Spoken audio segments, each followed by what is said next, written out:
శ్రీ మహాలక్ష్మీ వైభవము. లక్ష్మి అనేటటువంటి మాటకి అర్థమే చూపుల చేత అనుగ్రహించున్నది. ఎవరు లక్షిస్తుందో ఆవిడిని లక్ష్మి అంటారు. ఆవిడ ఏకకాలమునందు రెండిటిని చూస్తూ ఉంటుంది. ఆమె ప్రధానంగా ఎప్పుడూ కూడా తన భర్త అయినటువంటి శ్రీమన్నారాయణుని వంక చూస్తూ ఉంటుంది. దానికి కారణం ఆమె నిత్యానపాయిని, మహాపతివ్రత, శక్తిస్వరూపిణి. నిరంతరం ఆమె తన భర్తని ఆశ్రయించి ఉంటుంది. సనాతన ధర్మంలో స్త్రీ ధర్మాన్ని పాటించడం అనేటటువంటిది ధర్మ ప్రతిపాదన చేసేటటువంటి పరమేశ్వరుని యందు కూడా అంతర్లీనమైనటువంటి విషయం.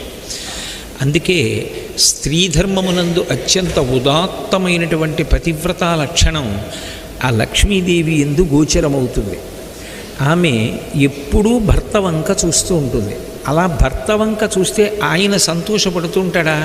ఆమె చూడడం ఒకెత్తు, ఆమె చూస్తే ఆయన కూడా సంతోషిస్తే లక్ష్మీనారాయణులు అన్నమాట సార్థక్యం. పైగా లోకంలో ఏ దంపతుల్ని చూసినా లక్ష్మీనారాయణులు అని సంభావిస్తారు. కన్యాదానం చేసేటప్పుడు కూడా ఆడపిల్లని లక్ష్మీదేవిగానే సంభావించి కన్యాదానం చేస్తారు, వరుడిలో నారాయణమూర్తిని చూసి. అంటే శంకరాచార్యుల వారు కనకధారా స్తోత్రం చేస్తూ మొట్టమొదటి శ్లోకంలోనే అమ్మవారి యొక్క చూపుల వైభవాన్ని వర్ణించారు. అంగం హరీహి పులకభూషణమాశ్రయంతి భృంగాంగనేవ ముకుళాభరణంతమాలం అంగీకృతాకిల విభూతిరపాంగలీల మాంగల్యదాస్తు మమ మంగళ దేవతాయా అన్నారు. చీకటి చెట్టు అంటారు. తమాల వృక్షమని ఆ వృక్షం ఒకటి ఉంటుంది. శంకర భగవత్పాదులు ఆసీతు హిమాచల పర్యంతం పాదచారి అయి సన్యాస ధర్మాన్ని అనుసరించి పర్యటించినటువంటి మహాపురుషులు. వారు చూడని విషయం, వారికి తెలియని విషయం లోకంలో లేదు. అందుకే వారి వాంగ్మయంలో పరమాద్భుతమైనటువంటి వృక్షముల ప్రసక్తి కనపడుతూ ఉంటుంది. వారు శివానందలహరిలో అంకోల వృక్షం గురించి ప్రస్తావన చేస్తారు. అంకోలం నిజబీజ సంతతి రయస్కాంతోఫలం సూచిక సాధ్వీ నైజ విభుం లతాక్షితిరుహం సింధు సరిద్వల్లభం ప్రాప్నోతీహ యదా తథా పశుపతే పాదారవిందద్వయం చేతో వృత్తి రూపేత్య తిష్టతి సదా సాభక్తిరిత్యుచ్యతే అంటారు. ఇక్కడ కనకధారా స్తోత్రం చేసినప్పుడు లక్ష్మీదేవి యొక్క చూపుల వైభవాన్ని చెప్తూ చీకటి చెట్టుని భృంగములు అంటే తుమ్మెదలు ఎలా ఆశ్రయించి ఉంటాయో అలా అమ్మవారి చూపులు శ్రీమన్నారాయణుణ్ణి ఆశ్రయించి ఉంటాయి. చీకటి చెట్టు అని ఆ చెట్టుకి పేరు రావడానికి కారణం ఏమిటంటే ఆ చెట్టు నల్లగా ఉంటుంది. నల్లగా అంటే బొగ్గు ఎలా ఉంటుందో అలా అని కాదు, నీరు నిండినటువంటి మబ్బు ఎటువంటి కాంతితో కూడిన నలుపుతో ఉంటుందో అటువంటి నల్లని రంగు కలిగి ఉన్నటువంటి చెట్టు అని. అది శ్రీమన్నారాయణుని యొక్క రంగు. జలధరదేహు నాజాను చతుర్బాహు సరసీరుహక్షు విశాలవక్షు జారు గదా శంఖచక్ర పద్మ విలాసు కంఠ కౌస్తుభమణి కాంతిభాసు కమనీయ కటిసూత్ర కంకణ కేయూర శ్రీవత్సలాంఛనాంచిత విహారు మరుకుండల ప్రభాయుత కుండల విహారు అని పోతన గారు ఆ బాలకృష్ణుణ్ణి వర్ణిస్తారు భాగవతంలో. ఆ వర్ణించినప్పుడు జలధరదేహు అంటారు. నీరు నిండినటువంటి మబ్బు యొక్క నలుపు కాంతితో ఎలా ఉంటుందో శ్రీమన్నారాయణుడు అలా ఉంటాడు. ఈ కాటుక చెట్టు, చీకటి చెట్టు అని పిలువబడేటటువంటి తమాల వృక్షం కూడా నల్లగా ఉంటుంది. దానికి బాగా మొగ్గలు వచ్చాయనుకోండి, ఆ మొగ్గల చుట్టూ తుమ్మెదలు ఎగురుతూ ఉంటాయి. కేవలం మొగ్గలతో ఉన్నటువంటి ఈ చీకటి చెట్టు కన్నా ఆ మొగ్గలతో ఉన్నటువంటి చీకటి చెట్టు చుట్టూ తుమ్మెదలు ఎగురుతుంటే దాని యొక్క వైభవం వేరుగా ఉంటుంది, చూడడానికి ఎంతో అందంగా ఉంటుంది. అలాగే శ్రీమన్నారాయణుడి యొక్క ఒళ్ళంతా పులకాంకురములు వస్తాయిట. రోమాంచితమై మంచి పులకలు బయలుదేరి ఆయన ఎంతో సంతోషంగా ఉన్నాడు అనడానికి ప్రకటనంగా ఆయన ఒంటి మీద ఆ పులకాంకురములు తెలుస్తూ ఉంటాయి. అంటే ఎంతో సంతోషంతో ఉన్నప్పుడు చూడండి ఒంటి మీద పొక్కుల్లో వస్తాయి. అటువంటి పొక్కులను పులకాంకురములు అంటారు. దేనికిట పులకాంకురాలు ఆయనకి అంటే అంగం హరేహి పులకభూషణమాశ్రయంతి భృంగాంగనేవ ముకుళాభరణంతమాలం అంగీకృతాకిల విభూతిరపాంగలీల మాంగల్యదాస్తు మమ మంగళదేవతాయా. లక్ష్మీదేవి ఆయన వంక చూస్తుంటే ఆ చూపుల చేత ఆయన పులకాంకురములను పొందుతట. ఆయన అనేకమైనటువంటి దివ్యాభరణములను ధరిస్తాడు. వనమాలా విరాజితుడు అని పేరు, కౌస్తుభమణిధారి అని ఒక పేరు. దివ్యమైన ఆభరణములను ఎన్నింటిని ధరించినప్పటికీ అవి శరీరంలో ఏదో అంగప్రత్యంగములలో కొన్నింటికి మాత్రమే పరిమితమవుతాయి. ఏదో కేయూరములు పెట్టుకున్నాడనుకోండి, అవి శరీరంలో ఒక అవయవానికి పరిమితం. ఏదో పాదాభరణం పెట్టుకున్నాడు అనుకోండి, పాదముల వరకు పరిమితం. కానీ లక్ష్మీదేవి ఆయన వంక ప్రేమతో చూసినంత మాత్రం చేత శరీరం అంతా పులకాంకురాలు వస్తాయిట. అవి నిజమైనటువంటి ఆభరణములుగా ప్రకాశిస్తాయిట. అంటే లక్ష్మీదేవి చూడడం ఒకెత్తైతే ఆమె చూపుల వలన శ్రీమన్నారాయణుడు అంత సంతోషించడం ఒకెత్తు. అంత సంతోషింపచేయగలిగినటువంటి లక్ష్మీదేవి మా ఎడల ప్రసన్నురాలై మమ్ములను కూడా ప్రేమతో చూచుగాక. మమ మంగళదేవతాయా, ఆమె మాకు మంగళదేవత అయి చూడాలి. మంగళదేవత అన్న మాటకి తేలికగా చెప్పాలి అంటే అర్థం ఏమిటంటే సుఖకారిణి కావాలి. లక్ష్మీ ప్రసన్నత్వం, లక్ష్మీ కటాక్షము, లక్ష్మీ వైభవము అంటే చాలా ఐశ్వర్యం ఉందండి, చాలా డబ్బు ఉందండి, ఎంతో భూమి ఉంది, తోటలు ఉన్నాయి, అధికారం ఉన్నది, విద్వాంసుడై ఉన్నాడు, గొప్ప సంగీతం తెలుసు, సాహిత్యం తెలుసు, పద్యములు అల్లగలడు, ఇవన్నీ కావు.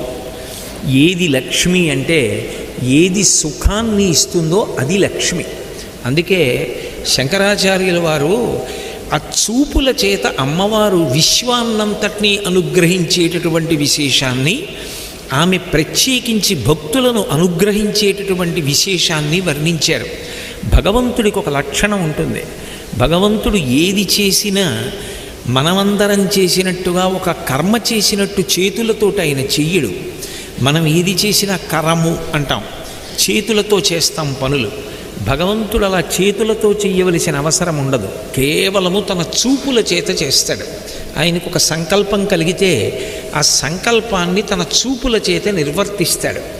అలా నిర్వర్తించగలిగినటువంటి నిరవధిక శక్తి ఎక్కడ రాశీభూతమైనదో దానికే భగవంతుడని పేరు.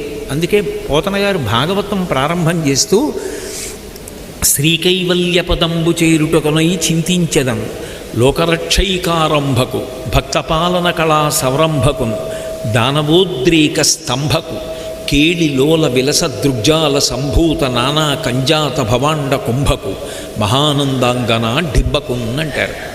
భగవంతుడు ఒక సంకల్పం చేస్తాడు, నేను అనేక బ్రహ్మాండములను సృష్టించాలని. ఆయన సంకల్పం చేసి ఒక్కసారి అలా చూస్తే ఆయన సంకల్పమునకు అనుగుణంగా బ్రహ్మాండములు ఉత్పత్తి అవుతాయి. అంతేకాని ఇన్ని జీవుల్ని, ఇన్ని బ్రహ్మాండాల్ని, పంచభూతాల్ని, పంచతన్మాత్రల్ని ఇవన్నీ తయారు చేయడానికి ఆయన చేతులతో చేస్తూ కూర్చుంటే ఎప్పటికీ సృష్టి జరుగుతుంది? కేవలము తన చూపుల చేత చేస్తాడు.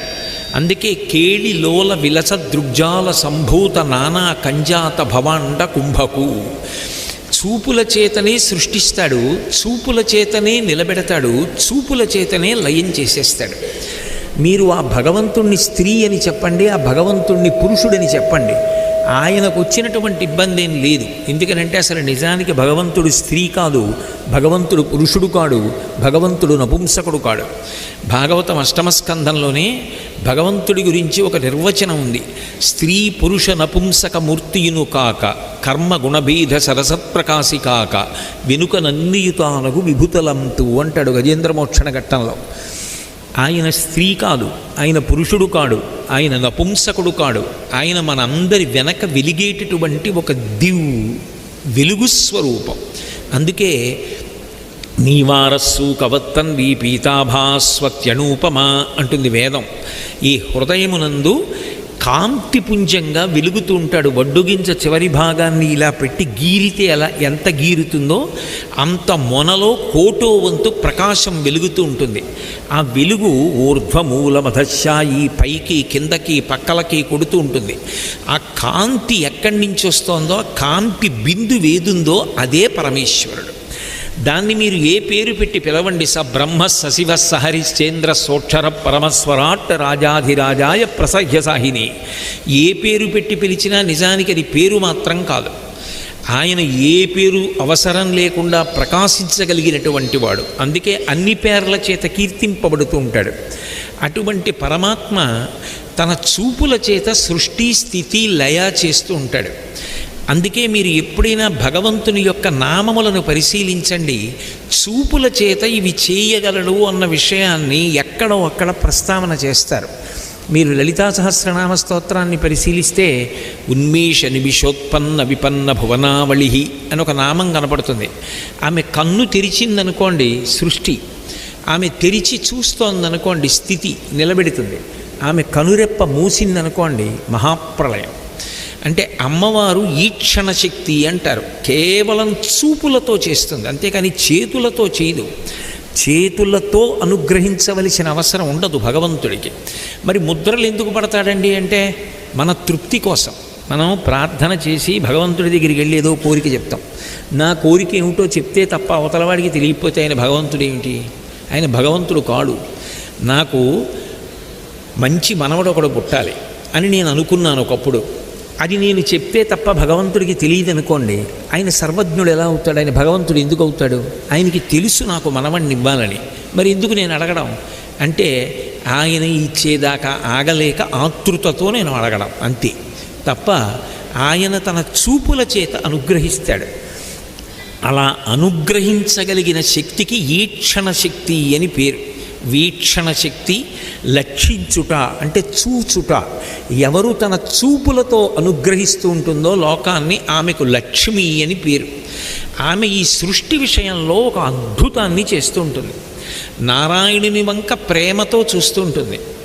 చూస్తూ ఒక పక్క ఈ సృష్టిని వికసనం చేస్తుంది. అందుకే మీరు లక్ష్మీదేవి యొక్క నామములను పరిశీలిస్తే పద్మంతో సంబంధం ఎక్కువగా కనపడుతుంది.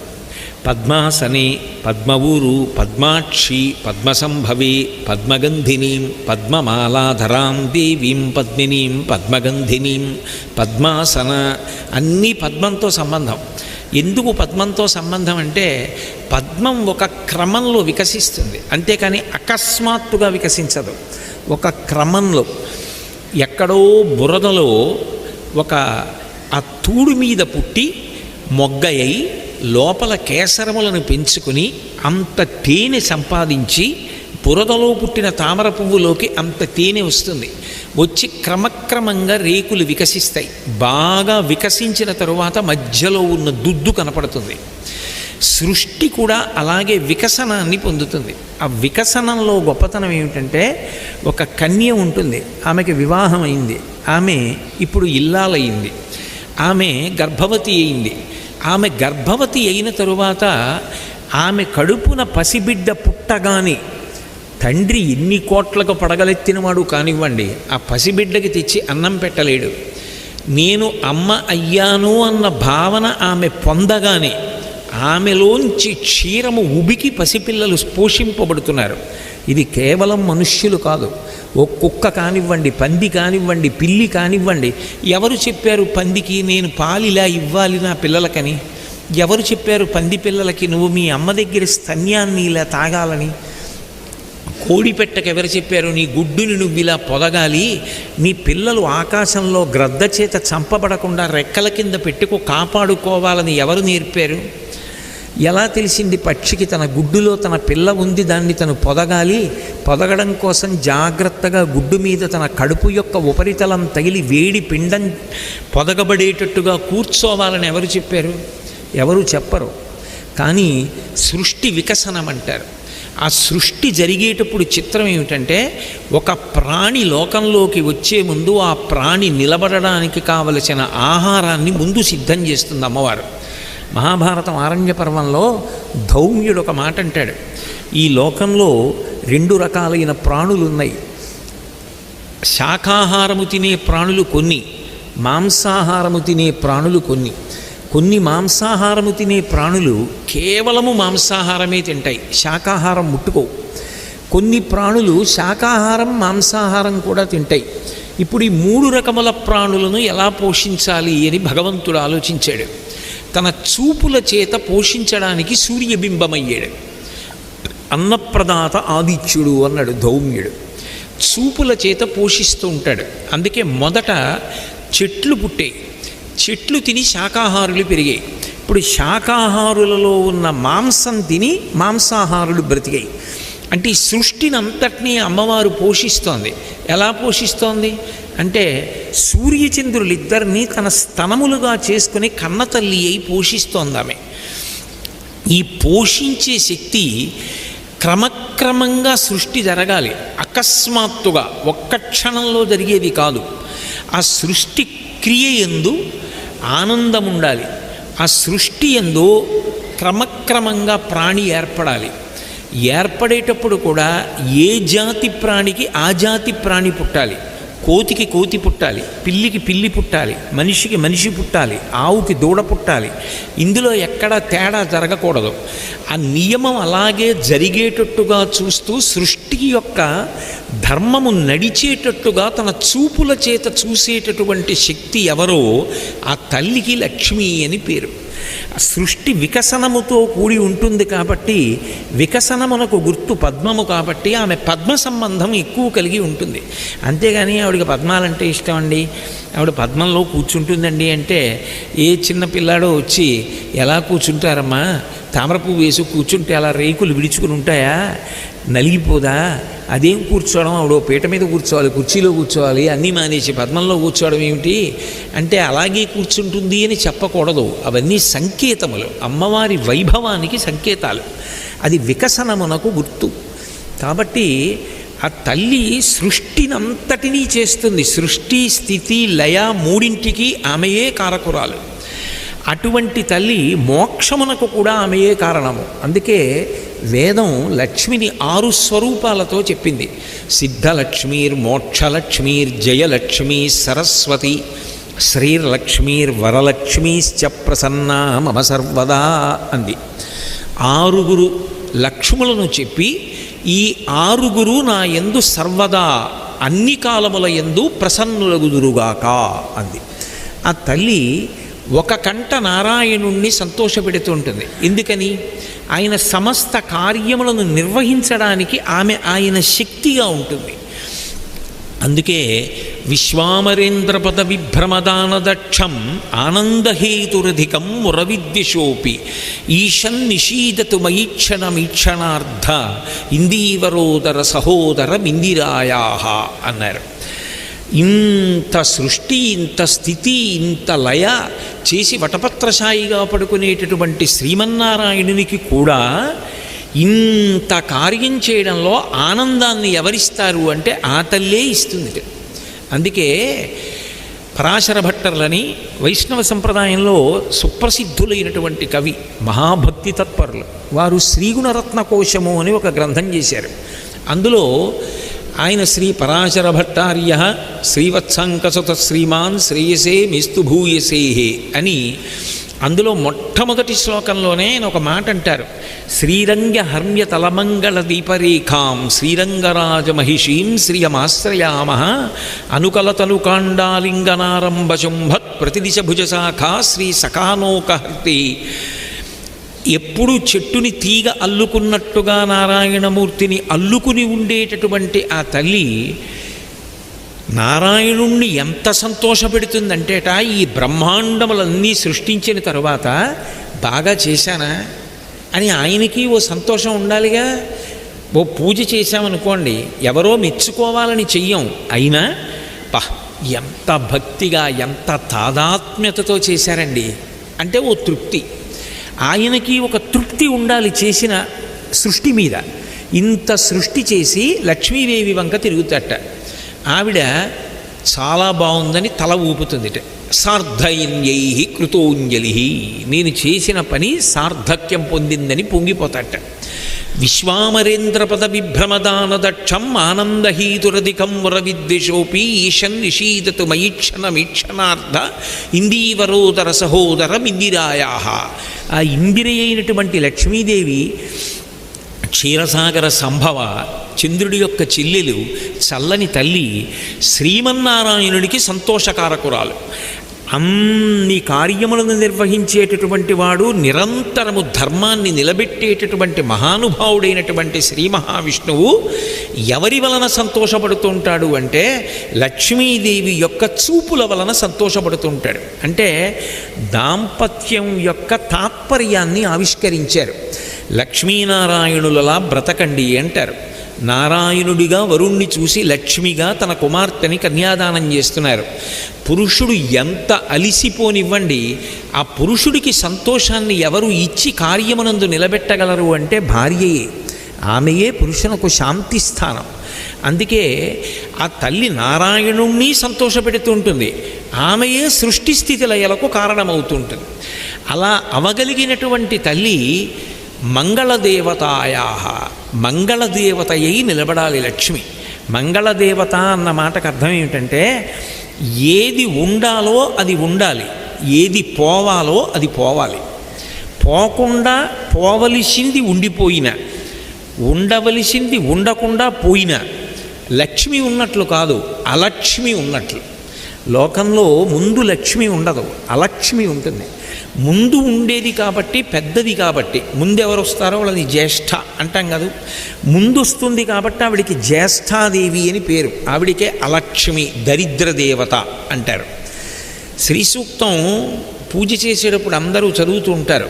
అందులో లక్ష్మీదేవిని ఉద్దేశించి కొన్ని మాటలు చెప్తారు. క్షుత్పిపాసామలాం జ్యేష్ఠాం అలక్ష్మీం నాశయామ్యహం అభూతిమ సమృద్ధించ సర్వాన్నిర్నుదమీ గృహాత్ అని అడుగుతారు. లక్ష్మీదేవి పట్ల నిజమైన ప్రార్థన అది. అది శ్రీ సూక్తంలో అడుగుతారు. సూక్తం అంటే సుఉక్తం, బాగా చెప్పబడినది. ఏమని చెప్తోందంటే వేదం, మనం అడగకుండా మనకి ముందు ఏది వచ్చింది అంటే క్షుత్, ఆకలి వచ్చింది. క్షకారంతో సంస్కృతంలో ఏదైనా మొదలు పెడితే అది భరించడం చాలా కష్టం, అది ఉండడం చాలా కష్టం, అదంత తేలిక కాదు. క్షమ అన్నాను అనుకోండి, ఓర్పు. మనిషి ఓర్పు పట్టడం అంత తేలిక విషయం కాదు. తొందరపడిపోవడం చాలా తేలిక, ఓర్పు పట్టడం చాలా కష్టం. అలాగే క్షుత్, ఆకలి. ఆకలి వేసినప్పుడు మంట పుడుతుంది లోపల. ఆకలి వేయగానే మొదట ఏం పోతుందంటే ఓర్పు పోతుంది. ఓర్పు పోగానే ధర్మం పోతుంది. లోకంలో ఆకలి పెరిగిపోయిందనుకోండి, వేళపట్టున వర్షాలు పడి పంట రాలేదనుకోండి, ఆకలికి ఎక్కువైపోతే ఏం చేస్తారు? ధర్మం పాటించరు ఎవ్వరు. ధర్మాన్ని పక్కన పెట్టేసి బ్రతికితే చాలు. ఉన్నవాడు అన్నవాడు ఎవరైనా కనపడితే కొట్టి లాక్కొచ్చి తినేస్తాడు మనిషి. ఆకలి వేస్తే ధర్మం పోతుంది. ఆకలి వేస్తే ధర్మం పోతుంది కాబట్టే ఆ ఆకలి లేకుండా చూడమని అమ్మవారిని అడుగుతారు. ముందు క్షుత్, అలక్ష్మి, దరిద్ర దేవత. క్షుత్, పిపాస, దాహం. ఇవి వస్తూ ఉండాలి, పోతూ ఉండాలి. అసలు ఆకలి లేదనుకోండి, అదో దరిద్రం, అనారోగ్యం అని గుర్తు. మళ్ళీ ఆకలి ఇట్లేదని వైద్యుడి దగ్గరికి వెళ్ళాలి. ఆకలి వెయ్యాలి. ఆకలి వేసినప్పుడు అన్నం ఉండాలి తినడానికి. రెండూ దరిద్రాలే. ఆకలి వేసినప్పుడు తినడానికి అన్నం లేకపోయినా దరిద్రమే. ఆకలి వేసినప్పుడు అన్నం తినడానికి సమయం లేకపోయినా దరిద్రమే. అది సుఖంలా కనపడుతుంది. అసలు ఖాళీ లేదండి, అన్నం కూడా తినలేకపోతున్నాను అంటే లక్ష్మీ కటాక్షము లేదని గుర్తు. మీరు నన్ను క్షమించెదరుగాక. అంత ఖాళీ లేకుండా ఉండకూడదు. ఆకలి వేయాలి. ఆకలి వేసినప్పుడు అన్నం తినాలి. ఆకలి వేసి అన్నం తింటే అక్కడతో అయిపోతుందా? మళ్ళీ వెయ్యవలసిన సమయంలో ఆకలి వెయ్యాలి, మళ్ళీ అన్నం తినాలి. దాహం వెయ్యాలి. దాహం వేసి నీరు తాగాలి. నీరు సిద్ధంగా ఉండాలి. నీరు లేదనుకోండి మళ్ళీ ధర్మం పోతుంది. నీళ్లు దొరకకపోతే ఏమవుతుంది? స్నానం ఎలా చేస్తారు? స్నానం లేకుండా శౌచం ఇది. అసలు ముందు పూజ మొదలెట్టాలంటే కేశవాయ స్వాహ అని నీళ్లు పుచ్చుకోవాలా? ఎలా మొదలెడతారు? అర్ఘ్యం ఎలా ఇస్తారు? తర్పణ ఎలా ఇస్తారు? మొదట ధర్మం పోతుంది. అందుకే ఆకలి, దాహము ఈ రెండు ధర్మాన్ని పోగొట్టేస్తాయి. అందుకే ఆవిడ అలక్ష్మి, జ్యేష్ఠాదేవి. అమ్మా లక్ష్మీదేవి, నువ్వేం చేయాలో తెలుసా? క్షుత్పిపాసాం మలాం జ్యేష్ఠాం అలక్ష్మీం నాశయామ్యహం. అలక్ష్మిని ముందు నా నుంచి తొలగించి క్షుత్, ఆకలి లేకుండా ఉండాలి. ఆకలి లేకుండా అన్న మాటకు అర్థం ఏమిటి? ఆకలి వేస్తుంది. ఆకలేస్తోందనేటప్పటికీ ఇంటి ఇల్లాలు సమృద్ధిగా చక్కగా వండి హాయిగా ఇంటి యజమానికి బిడ్డలకి వడ్డించగలగాలి. ఆమె ఆరోగ్యంగా ఉండాలి. వండిస్తే తినడానికి ఓపిక ఉండాలి కదా. అనారోగ్యం ఉందనుకోండి, ఎలా తింటారు? ద్రాపే అంధస్సస్పతే దరిద్రం నీలలోహిత ఏషాం పురుషాణం ఆభిర్మో రోమో ఏషాం కించనా మమత్ అంటుంది వేదం. తినాలి, తిన్నది నేనైపోవాలి. నేను తిన్నాననుకోండి, అది నేనైపోవాలి, అంటే జీర్ణమైపోవాలి. అది జీర్ణము కాలేదనుకోండి, నేను కాకుండా అది లోపల ఉండిపోయిందనుకోండి, అది అనారోగ్యం. అది నేను కావాలి. అలా అయ్యేటట్టుగా నువ్వు మమ్మల్ని అనుగ్రహించు. క్షుత్ పిపాసాం మలాం, ఎప్పుడు ఇల్లంతా దుమ్ము ధూళి అశుభ్రతతోటి ఒక్క వస్తువు ముట్టుకుందామంటే సరిగ్గా ఉండదు. అంత భయంకరంగా ఉందనుకోండి, ఏమిటంటే అలా బూజులు పట్టేసింది ఇల్లు, ఎవరు ఉండరా ఈ ఇంట్లో అంటారు. ఏమిటి ఇల్లు ఎప్పుడు తుడవరా, అంత దుమ్ము ధూళితో ఉంది ఏమిటండి అంటారు. అసలు నిజానికి స్వచ్ఛ భారత్ గురించి మాట్లాడిన దేశం ఏదైనా ఉంటే ఈ దేశమేనేమో. మలం ఉండకూడదు, అపరిశుభ్రత ఉండకూడదు అని మాట్లాడింది, అలక్ష్మి తొలగించమని మాట్లాడింది వేదం మాట్లాడింది. కాబట్టి క్షుత్ పిపాసాం మలాం జ్యేష్ఠాం అలక్ష్మీం నాశయామ్యహం. నీకన్నా ముందు ఆవిడొచ్చింది మాకు, జ్యేష్ఠాదేవి అలక్ష్మి. ఆవిడ్ని తొలగించు తల్లి మాకు. ఆవిడ్ని తొలగించి ఆకలి వేస్తే తినాలి, దాహం వేస్తే తాగడానికి మాకు సమృద్ధిగా నీరు దొరకాలి. ఎందుకని? నీరు అత్యంత ప్రధానం. అసలు నీటి గురించి మాట్లాడుతూ లింగపురాణంలో వ్యాస భగవానుడు ఒక మాట అంటాడు. సంజీవనం సమస్తస్య జగత సలిలాత్మిక భవ ఇత్యుచ్యతే మూర్తిర్భవస్య పరమాత్మనః అంటాడు. ఈ లోకంలో ఈ కంటితో చూడడానికి వీలైనటువంటి అమృతము ఏది అంటే నీరొక్కటే. అందుకే ఆపో వా యదగం సర్వం అమృతం వా ఆపహ అంటారు. నీరే సర్వస్వం. అమృతం ఏది అంటే నీరే. అమృతం ఏం చేస్తుంది? చచ్చిపోకుండా చూస్తుంది. ఒక వ్యక్తి స్పృహ తప్పిపోయి ప్రాణోత్క్రమణం అవుతోందనుకోండి, అతని ప్రాణములు మళ్ళీ వెనక్కి తీసుకురావడానికి అన్నం పట్టుకెళ్ళి పెట్టరు, ముక్కు దగ్గర గాలి ఊదరు. స్పృహ తప్పిపోతే ముందు నీళ్లు పట్టండి అని ముఖం మీద చిలకరిస్తారు. నీళ్లు చల్లితే స్పృహ వస్తుంది. అంటే స్పృహని ప్రాణములను వెనక్కి తీసుకురాగలిగినటువంటి శక్తి నీటి యందు ఉన్నదని గమనించి అమృతమని పిలిచింది. అమృతాన్ని ఎలా పడితే అలా ఒలకపోసి పాడు చేస్తావా? నీటి బిందువు పట్ల కూడా జాగరూకుడవయ్యుండు, లేకపోతే అమృతము పట్ల అపచార దోషం వస్తుంది. నీరు నీ ఇష్టం వచ్చినట్టు పాడు చేయకూడదు. నీరు జీవనాధారం. నువ్వు నీరు పాడు చేశావు అంటే కొంతమంది జీవితాల్ని పాడు చేసేస్తున్నామని గుర్తు. అందుకని అమృతంతో సమానం నీటి పట్ల అంత జాగ్రత్తగా ఉండమని చెప్పింది శాస్త్రం. నీటి వలన ప్రాణములు నిలబడతాయి. అటువంటి నీరు ఏదున్నదో అదియే లక్ష్మి. ఆవిడ సమృద్ధిగా దొరకాలి, వేళపట్టున వర్షాలు కురవాలి, ఆ ధర్మచక్రం అలా తిరగాలి. తిరుగుతుంటే మఖము చేయ వజ్రిమది సంతసించును, వజ్రి సంతసింప వానకురియు, వానకురిసి గసవు వసమతిపై పెరగు, గసవు మేసి ధేను గణము బ్రతుకు. చక్కగా వర్షాలు పడాలి, నదులన్నీ జలకళతో ప్రవహించాలి. అలాగని వరదలొచ్చి ఊళ్ళు కొట్టుకుపోకూడదు. చక్కగా జలకళతో ప్రవహించాలి. వ్యవసాయం ఎంతో సౌభాగ్యవంతంగా జరగాలి. పుట్టెడు ధాన్యం ఇంటికి రావాలి, అందరూ తినాలి, కడుపు నిండా తిని యజ్ఞం చెయ్యాలి. యజ్ఞమునందు దేవతలకు హవిస్సు ఇవ్వాలి. సంతోషించిన దేవతలు మళ్ళీ వర్షం కురిపించాలి, మళ్ళీ పంట రావాలి, మళ్ళీ యజ్ఞం చెయ్యాలి, మళ్ళీ దేవతలకు హవిస్సు ఇవ్వాలి, మళ్ళీ దేవతలు సంతోషించి వర్షం కురిపించాలి. ఈ ధర్మచక్రం తిరుగుతూ ఉండాలి. ఈ ధర్మచక్రం బయట తిరగడం, ఇక్కడ ఆకలి దాహం వేసి తినడానికి అన్నం నీళ్లు దొరకడం ఆమె యొక్క చూపుల వలన నడుస్తూ ఉంటుంది. అది లక్ష్మి యొక్క వైభవం. అమ్మ మాకు అది చెయ్యి. క్షుత్పిపాసాం మలాం జ్యేష్ఠాం అలక్ష్మీం నాశయామ్యహం. మలం అంటే కేవలం ధూళి ఒక్కటే కాదు. అందుకే ఒక మాట అడుగుతారు లక్ష్మీదేవిని, అభూతిమసమృద్ధించ సర్వాన్ నిర్నుదమే గృహాత్. అభూతి అసమృద్ధి ఈ రెండూ మాకు పోవాలి. అభూతి అసమృద్ధి అన్న మాటకు అర్థం ఏమిటి? సమృద్ధి అన్నాను అనుకోండి, మా ఇంట్లో అన్నీ ఉన్నాయి, మాకేం లోటు లేదు, నేను బెంగ పెట్టుకోవడానికి ఏం లేదు, నా కొడుకున్నాడు, నాకు కూతురు ఉంది, నా కొడుక్కి కొడుకు కూతురు ఉన్నారు, నా కూతురికి కొడుకు కూతురు ఉన్నారు. పరమేశ్వరుడు నాకు కొంత విద్యనిచ్చాడు. 38 సంవత్సరాలు కేంద్ర ప్రభుత్వంలో ఉద్యోగం చేశా. హాయిగా రాజాధిరాజులా ఒకరి దగ్గర చెయ్యి చాపకుండా బతికా.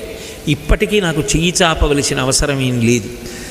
సంతోషంగా అమ్మవారు నాకు ఇచ్చిన వాక్కుల్ని అమ్మవారికి నైవేద్యం పెట్టడానికి ప్రవచనం చేసుకుంటా. నాకేం కావాలి, నాకేం ఇవ్వలేదు, నాకు అమ్మవారు అన్నీ ఇచ్చింది. అంటే అభూతి, నాకు లోటు లేదు. అసమృద్ధి ఉంది కానండి, తగినంత లేదు. ఎలా ఈ సంసారం ఎలా నడుస్తుంది? రేపు పిల్లలు ఎలా చదువుకుంటారు? ఆడపిల్లల పెళ్ళిళ్ళు ఎలా అవుతాయి? అలాంటి బెంగలేం లేవు. ఎప్పుడు ఏది కావాలో అప్పుడు అది వస్తూ ఉంటుంది, అది నడుస్తూ ఉంటుంది. అది అసమృద్ధి. సమృద్ధి అసమృద్ధి. అమ్మా మాకు నువ్వు అభూతిమసమృద్ధించ సర్వాన్నిర్నుదమే గృహాత్. ఇంట్లో మలినం లేకుండా శుభ్రంగా ఉండాలి మా ఇల్లు. ఎంత పెద్ద ఇల్లు అన్నది వదిలేయండి, ఉన్న ఇల్లు శుభ్రంగా ఉందా లేదా అది ప్రధానం. నువ్వు శుభ్రంగా ఉన్నావా లేదా? శుభ్రంగా ఉండడానికి కోటీశ్వరుడయ్యి ఉండక్కర్లేదు. ఉతికి ఆరేసిన బట్ట కట్టుకుని ఉన్నావా? మలినమైన వస్త్రముతో లేకుండా ఉన్నావా? పరిశుభ్రతయే అందము. లోకంలో అందం అన్న మాటకి నిర్వచనం ఎలా ఉంటుందండి? ఒక వయసులో ఉన్న అందం ఒక వయసులో ఉండదు. శంకరాచార్యులు వారు మోహముద్గరం చేస్తూ మాకురు ధన జన యవ్వన గర్వం హరతి నిమీషకాల సర్వం మాయామయమిదమిఖిలం హిత్వా బ్రహ్మపదం త్వం ప్రవిశవిదిత్వా అంటారు. ఓ 25 ఏళ్ల వయసులో ఉన్న అందం 50 ఏళ్ళు వచ్చాక ఉండదు, పోతుంది. 80 ఏళ్ళు వచ్చాక అసలు ఉండదు, మరీ తగ్గిపోతుంది. కానీ అందం తగ్గిపోవచ్చు. నిజమైన అందం ఏది అంటే పరిశుభ్రత. పరిశుభ్రత ఏ వయసుకైనా అందం. ఎప్పుడు ఆయన మల్లెపువ్వులా ఉంటాడండి, చక్కగా శుభ్రంగా ఉంటారు. ఆ శౌచమే అందం. మా ఇల్లు మేము మలినం లేకుండా ఉండాలి. అంతేకాదు, దానితో పాటు మాకు ఒక అనుగ్రహం కావాలి. అభూతి అసమృద్ధి ఈ 2 మాటలు పోయి భూతి సమృద్ధి మాకు కలగాలి. ఊరికే బెంగ పెట్టుకోవలసిన అవసరం మాకు ఉండకూడదు. మీరు చాలా జాగ్రత్తగా అక్కడ ఉన్న శబ్దార్థాన్ని పట్టుకోవడం కాదు, అంతరార్థాన్ని పట్టుకోవాలి. నేను ఇవాళ నాకేమి లోటు అని అనుకోవచ్చు, కానీ మన శక్తితో దాటలేనిది ఏది ఉందో దాన్ని ఆపద అంటారు. ఒక్కొక్కసారి ఏమవుతుందంటే చేసినటువంటి పాపకర్మలు అనుభవంలోకి ఆపద రూపంలో వస్తాయి. ఆపదని దాటడం మన వల్ల కాదు. మీకు తేలికగా అర్థమయ్యేట్టు చెప్పాలి అంటే, నేను చీకట్లో నడిచి వెళ్ళిపోతున్నాను అనుకోండి, అకస్మాత్తుగా అక్కడ ఉంది, అసలు అలా ఉండే అవకాశం ఉందని నేను అనుకోలేదు. చటుక్కున ఒక పాము పడగెత్తింది. యథార్థంగా జరిగింది. ఒకప్పుడు నేను ఉండే ఇంటి దగ్గర అలా పడుకునే అవకాశం లేదు. ప్రొద్దున్నే లేచి బయటికి వెళ్ళి తెల్లవారుగట్ట చీకట్లో తాళం తీస్తున్నాను గేటుది. ఎలా పడుకుందో తెలియదు. పెద్ద నాగుపాము ఒకటి పడుకుంది. నా చెయ్యి తాళం కప్ప దగ్గర ఎక్కడుందో అంతెత్తింది పడగ. అప్పుడు ఎవరు రక్షిస్తారు? నా చేతికి పాము పడక్కి అంగుళం దూరం ఉంది. అప్పుడు నేనేదో చెయ్యాలన్న ఆలోచన కూడా నాకేం వచ్చే అవకాశం లేదు. నేను ఇది చదువుకున్నాను, ఉపయోగం లేదు. నా దగ్గర ఈ డబ్బులున్నాయి, ఉపయోగం లేదు. నేను ఇంత పొడుగుంటాను, ఉపయోగం లేదు. నేను ఈ 4 పద్యాలు నేర్చుకున్నాను, ఉపయోగం లేదు. ఎప్పుడు ఎక్కడ ఎలా ఉండాలో అలా ఉండడం నేర్చుకుంటే ధర్మం. కాబట్టి అలా ఉన్నాను. ఆ ధర్మాన్ని బట్టి కదా ఆవిడ కాపాడుతుంది. అప్పుడు ఎవరు కాపాడాలి? అమ్మవారు కాపాడాలి. ఆ పావుని వాడిని వదిలి, వాడిని కరవకు అని ఆవిడ బుద్ధి ప్రచోదనం చేసింది అనుకోండి. పావుకి అంత పడగెత్తిన పాము ఎందుకో కరవకుండా పడగ దింపి వెళ్ళిపోతుంది. ఎందుకు వెళ్ళిపోయిందో నాకు చెప్పక్కర్లేదు, అది వెళ్ళిపోయింది కాబట్టి ఇవాళ శ్రీకాకుళంలో ప్రవచనం చేస్తున్నా. లేకపోతే ఎప్పుడో నేను వెళ్ళిపోయి ఉండేవాడిని కదా. అప్పుడు ఎవరు తప్పించినట్టు? అంటే నా శక్తితో నేను ఏది దాటలేనో అది దాటించగలిగిన వాడు భగవంతుడు ఒక్కడే. అందుకే మహాభారతంలో మహానుభావుడు ధర్మరాజు గారు అంటాడు, ఆపద గడువం బెట్టను ఓపి శుభంబైదదాని నరగూట్పను పాండుక్ష్మాప నిన్ను చూపి చనియ మహాత్మ అంటాడు కృష్ణ భగవానుడితోటి. ఆపద తాటడం ఎవ్వరి శక్యం కాదు, మనకే కాదు. అందుకే పురాణాలు బాగా చదవండి, వినండి అని ఎందుకంటారంటే జీవితం మీద స్పష్టత ఏర్పడుతుంది. ఏదో ఛాందసం కోసం కాదు వినడం, జీవితం ధైర్యంగా బ్రతకడం ఎందుకు వస్తుంది అంటే పౌరాణిక వాంగ్మయం చదువుకుంటే వస్తుంది. భీష్మాచార్యుల వారు అంపశయ్య మీద పడుకున్నాడు. 5 పాండవుల యొక్క పిల్లలు ఉప పాండవుల్ని అశ్వత్థామ ఒక్కరోజు రాత్రి చంపేశాడు. చంపేసేటప్పటికి దుర్యోధనుడు లేడు, యుద్ధభూమిలో పడిపోయి చచ్చిపోయి ఉన్నాడు. ధర్మరాజు గారే రాజు. ఈ వార్త వెళ్ళి భీష్ముడికి చెప్పారు. అయా, ఇంత యుద్ధం అయిపోయేటప్పటికి పాండవుల 5 పిల్లలు చచ్చిపోయారు, ఇప్పుడు ఎవరు ఉత్తరాధికారి రాజ్యానికి అంటే భీష్ముడు అన్నాడు వంపశయ్య మీద పడుకుని. అందరిలా అయ్యయ్యో అంటే భీష్ముడు ఎందుకు అవుతాడు? రాజట ధర్మజుండు, సురరాజసుతుండట ధన్వి, శాత్రవోద్వేజకమైన గాంధీవము విల్లుయట, సర్వభద్ర సంయోజకుడైన కృష్ణుడు సారథియట, ఉగ్రగదాధరుండు భీముడు అర్జునునకు తోడువచ్చునట, ఆపదకెల్గుటకేమి చిత్రమో అన్నాడు. రాజట ధర్మజుండు, దుర్యోధనుడు పోయాడు. రాజు ధర్మరాజే. ఇప్పుడు ధర్మరాజు గారు రాజు కాకుండా అజ్ఞాతవాసంలో తనెవరో తాను తెలియడానికి కూడా వీలు లేకుండా ఉన్నంతకాలం ఈ పిల్లలు బాగానే ఉన్నారు. ఇప్పుడు ధర్మరాజు గారు రాజు అయిన తర్వాత ఒక్కసారి 5 అశ్వత్థామ చంపించాడు. ఏం విచిత్రం! రాజట ధర్మజుండు, సురరాజసుతుండట ధన్వి, దేవేంద్రుడి కొడుకు అర్జునుడు, శాత్రవోద్వేజకమైన గాంధీవము విల్లుయట, శత్రువులకి వింటినారి టంకారం చేస్తే గుండెలు బద్దలైపోతాయి, అటువంటి గాంధీవం అర్జునుడికి విల్లు, ఉగ్రగదాధరుండు భీముడయ్యాజికి తోడువచ్చునట. చేతిలో ఎప్పుడు ఉగ్రస్వభావంతో ఆ గద పట్టుకు తిప్పేటటువంటి భీముడు అర్జునుడు పక్కన ఉంటాడు. సర్వభద్ర సంయోజకుడు కృష్ణుడయ్యాజికి సారథియట. సర్వుల యొక్క భద్రాన్ని చూడగలిగిన కృష్ణ పరమాత్మ అర్జునుడికి సారథి. ఇన్ని బలాలు ఉన్న వాళ్ళ 5 చచ్చిపోయారంటే ఆపద కల్గుటకేమి చిత్రమో. ఆపద దాటడం ఎవరికీ సాధ్యం కాదు. ఆపద దాటించగలిగిన వాడు భగవంతుడొక్కడే. అందుకే ఆపద మొక్కులవాడ అనాథ రక్షక గోవిందా గోవిందా అంటూ ఉంటారు. ఆపద ఆయన ఒక్కడే దాటించగలడు. ఒక్క ఆపద నేను సంపాదించానన్న దాన్ని అంతటినీ పట్టుకెళ్ళిపోగలదు.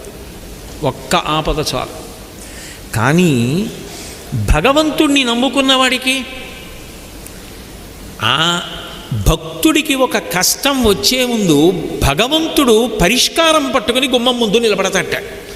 ఎందుకని అంటే ఆయనే చెప్పుకున్నాడు భాగవతంలో వామనమూర్తి ఘట్టంలో, వాడు నా కొరకు రక్షింపవలయువాడు అన్నాడు. నన్ను నమ్ముకున్నవాడు కూడా కష్టాల పాలైపోతే ఇక నేనున్నానని ఎవడు నమ్ముతాడు? వాడిని రక్షించడం నా కోసం, వాడి కోసం కాదు. వాడు రక్షింపబడితే లోకం నమ్ముతుంది నేనున్నానని. అందుకని నేను వాడిని రక్షిస్తానన్నాడు. కాబట్టి అమ్మా, నువ్వు మాకేం చేయాలి? అభూతిమ సమృద్ధించ, మాకు భక్తినివ్వాలి. అంటే ఇప్పుడు నిజమైన లక్ష్మి ఎవరు? భక్తి లక్ష్మి. భగవంతుని యందు భక్తి కలిగి ఉండుటయే నిజమైనటువంటి లక్ష్మీ అనుగ్రహమునకు కారణమో. భక్తి అంటే నేను ఇన్ని మారేడు దళాలు తెచ్చానండి, నేను తులసి దళాలు తెచ్చానండి, తామరపూలు తెచ్చానండి, మంచిదే, తప్పని నేను అంటలేదు, తేవద్దని నేను అంతకన్నా అంటలేదు. ఇవన్నీ కాదు, ధర్మం భక్తి. నువ్వు ధార్మికంగా బ్రతుకుతున్నావా? అందుకు అమ్మవారు నిన్ను పొదివి పట్టుకుంటుంది. తల్లి పసిబిడ్డని ఎప్పుడు ఎలా చూస్తుందో అలా కాపాడుకుంటూ ఉంటుంది. ఎప్పుడు ధర్మాచరణ చేస్తే. మీరు ఒక్కటి ఆలోచించండి. నాకు 2 కొడుకులు ఉన్నారనుకోండి. ఒక కొడుకు నేను చెప్పినట్లు బ్రతుకుతాడు, ఒక కొడుకు నేను చెప్పినట్లు బ్రతకడు.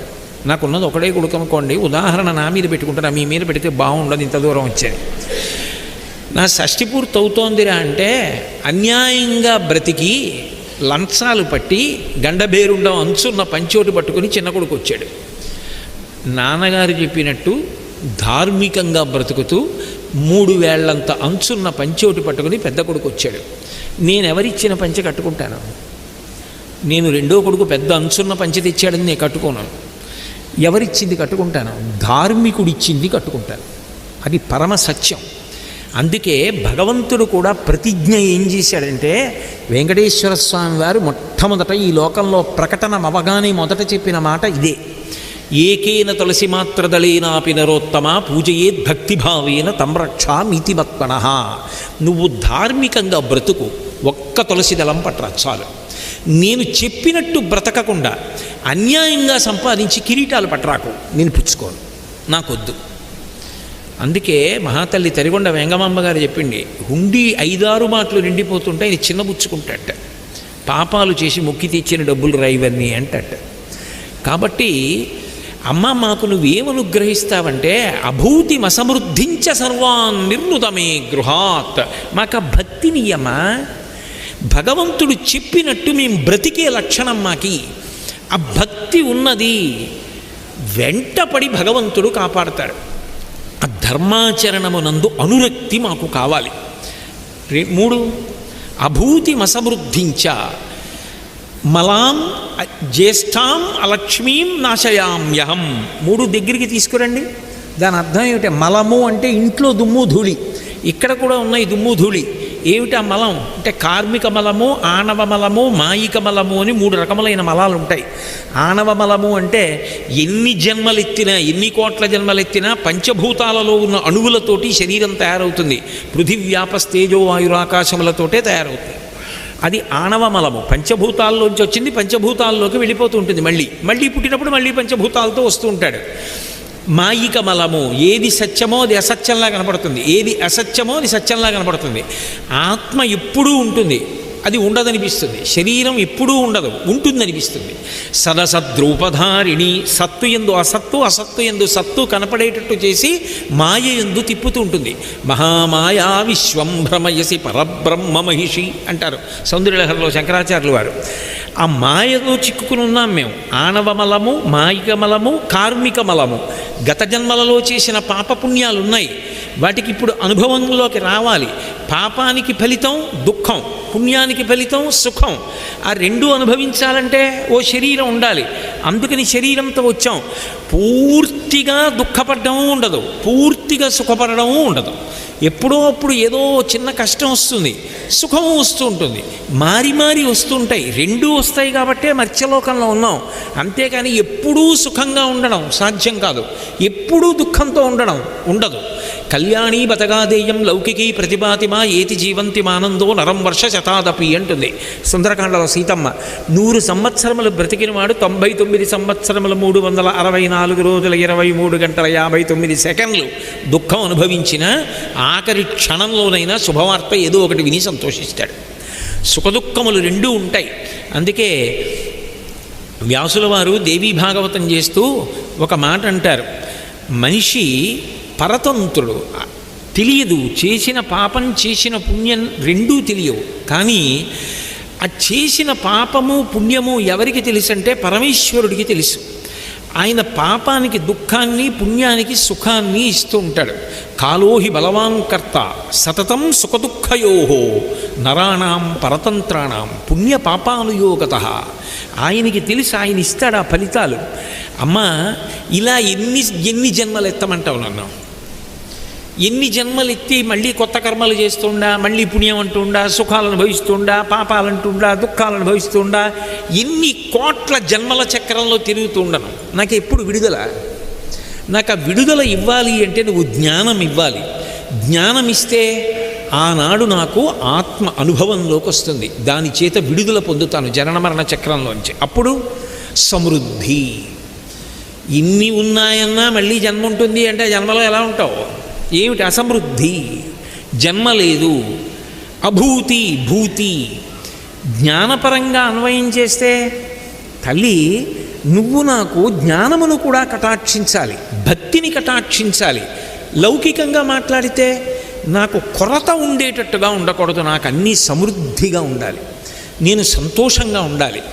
లక్ష్మీ వైభవము అంటే ఏదో ఒకటి ఇచ్చుట అని కాదు దాని అర్థం. లక్ష్మీ వైభవం అన్న మాటకు అర్థం ఏమిటంటే మీకు ఎన్ని అవసరాలు ఉండే అవకాశం ఉందో అన్ని అవసరాలు తీర్చుకోవడానికి మానసికమైన తృప్తితో భోగము సిద్ధముగా ఉండడం. అందుకే సుఖమును ఇవ్వడానికి కావలసిన సమస్త వస్తు సంచయము అనుగ్రహింపబడుటకే లక్ష్మీ వైభవమని పేరు, లక్ష్మీ కటాక్షమని పేరు. దానికే అర్థము అని పేరు. ధర్మార్థ కామమోక్షములన్న పురుషార్థ శబ్దంలో అర్థమన్న మాటకు అర్థం అంతే వస్తుంది. ఎందుకని అంటే శ్రీ సూక్తంలోనే మీరు చూడండి, ఒక మాట అడుగుతారు, అశ్వదాయి చ గోదాయి ధనధాయి మహాధనే ధనం మే జుషతాం దేవి సర్వకామార్థసిద్ధయే. పుత్ర పౌత్ర ధనం ధాన్యం హస్తస్వాజ విగోరథం ప్రజానాం భవసి మాత ఆయుష్మంతం కరోతు మాం అని అడుగుతారు. అమ్మ మాకేమివ్వాలో తెలుసా నువ్వు? అశ్వదాయి చ గోదాయి ధనధాయి మహాధనే. మహాధనే నీ దగ్గర ఇంత ఉన్నది, ఇన్ని ఉన్నవి అని చెప్పడం కుదరదు. ఆమెకి భూమికి అభేదం చెప్తుంది శ్రీ సూక్తం. అందుకే ఒకటే అని చెప్తుంది రెండు కూడా. ఆదిత్యవర్ణే తపసోధి జాతో వనస్పతస్తవ వృక్షోదభిల్వ తస్య ఫలాని తపసా నుదంతు మాయాంతరాయాశ్చ బాహ్యా అలక్ష్మీ అంటూ గంధద్వారాంధురాదరుషాం నిత్యపుష్టాం కరీషిణీం ఈశ్వరీగుం సర్వభూతానాం తామిహోపక్వయే శ్రియం. శ్రియం ఓ భూమి, ఓ తల్లి, అనంతమైనటువంటి ఐశ్వర్యము నీ యందు ఉన్నది. అందుకే వసుంధర అని పేరు. వసుంధర మీకు లక్ష్మీనామంలో కనపడుతుంది. వసుంధర భూమికి నామం. వసుంధర అంటే ఈ భూమి దగ్గర ఎంత ఐశ్వర్యం ఉన్నది ఎవ్వరికీ తెలియదు. మనం ఎన్నో వాహనాలు ప్రతిరోజు వాడుతున్నాం, కోట్ల వాహనాలు. ఆ వాహనాలు నడపడానికి కావలసినటువంటి ఇంధనాన్ని భూగర్భంలోంచి తోడుతూనే ఉన్నారు. ఎంత ఉన్నది, ఎంత తోడారు, ఎంత మిగిలింది లెక్క కట్టిన గణకుడున్నాడా? ఉండడు, తెలియదు. భూమి పొరల్లోంచి వస్తూనే ఉంది. ఎంత ఇనప ఖనిజం ఉన్నది, ఎంత బంగారం ఉన్నది, ఎంత వెండి ఉన్నది, కొత్త గనులు వస్తూనే ఉన్నాయి. భూమిలోంచి సమస్త ఐశ్వర్యం వస్తోంది. తినడానికి అన్నం చెట్లలోంచి వస్తోంది, పంటలోంచి వస్తోంది, ఇల్లు కట్టుకోవడానికి కావలసిన కలప చెట్లలోంచి వస్తోంది. మట్టిని కాలిస్తే ఇటకలు చేసి ఇటకలతో ఇల్లు కట్టుకుంటున్నాం. ఇనుము వస్తోంది, బంగారం వస్తోంది, వెండి వస్తోంది, రాగి వస్తోంది, తగరం వస్తోంది, తుట్టునాగం వస్తోంది, పెట్రోల్ వస్తోంది. అన్నీ ఆమెలోంచే వస్తున్నాయి. ఎంతుంటే వస్తున్నాయి ఎవరికి తెలియదు. అనంతమైనటువంటి ఐశ్వర్య సంపదకు వసుంధర అని పేరు. అది లక్ష్మీయే భూమిగా ఉన్నది. అందుకే గంధద్వారాంధురాదరుషాం నిత్యపుష్టాం కరీషిణీం ఈశ్వరీగుం సర్వభూతానాం తామిహోపక్వయే శ్రియం. సమస్త భూతములకు ఇస్తూనే ఉంది భూమి. కొరత ఏది ఆవిడ దగ్గర? పెడుతూనే ఉంది. అలా సౌకర్యాలు ఇస్తూనే ఉంది. అందుకనమ్మా నువ్వు మహాధనే. నీ దగ్గర ఇంతే ఉంది, అయిపోతుంది అన్న మాట లేదు. పూర్ణ పుష్కళ. కాబట్టి నువ్వేం చేయాలి? మాకు అశ్వదాయి చ గోదాయి ధనధాయి మహాధనే. నువ్వు మాకు గుర్రములనివ్వాలి. అంటే ఏమంటే మరి ఈ రోజుల్లో గుర్రాలు ఏం చేస్తామండి అంటారేమో. గుర్రాలు ఇవ్వండి అన్న మాటకు అర్థం ఏమిటంటే వాహనములనివ్వని. ఇప్పుడు వాహనములుగా ఏవి పిలవబడుతున్నాయో అవి. కానీ శ్రీ సూక్తంలో గుర్రాలు ఇవ్వండి అన్న మాటనే ఎందుకు వాడతారు అంటే దానికి ఒక కారణం ఉంది. ఈ భూమి యందు అనంతమైన శక్తి అలా పెరుగుతూ ఉంటుందిట. లక్ష్మీ కటాక్షం దేనికి ఆమె అలా పెంచుతుందంటేట 3 కారణాలకి పెంచుతుందిట. అశ్వక్రాంతే రథక్రాంతే విష్ణుక్రాంతే వసుంధర శిరసాధారయిష్యామి రక్షస్వమాం పదే పదే అంటారు. స్నానానికి వెళుతూ మట్టిని తల మీద చల్లుకుని ఈ మంత్రం చెప్తారు భూమిని ఉద్దేశించి.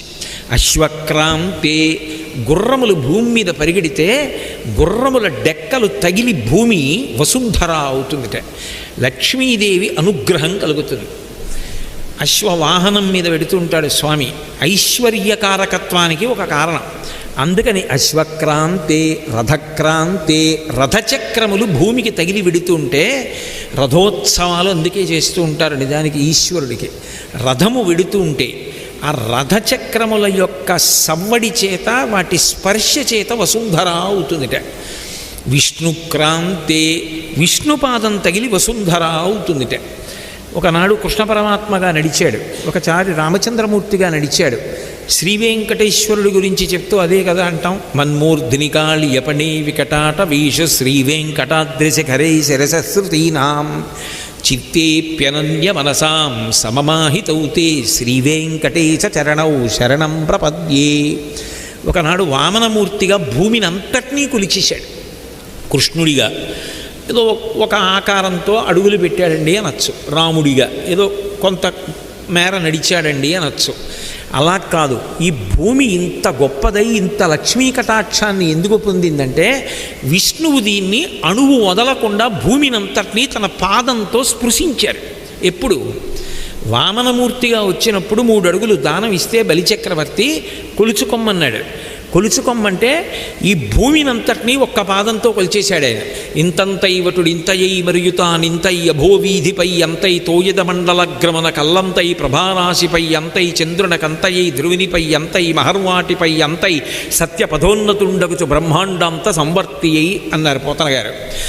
ఈ భూమినంతటినీ ఒక పాదంతో కొలిచాడు, త్రివిక్రముడయ్యాడు. విష్ణుపాద స్పర్శ చేత వసుంధర అయింది.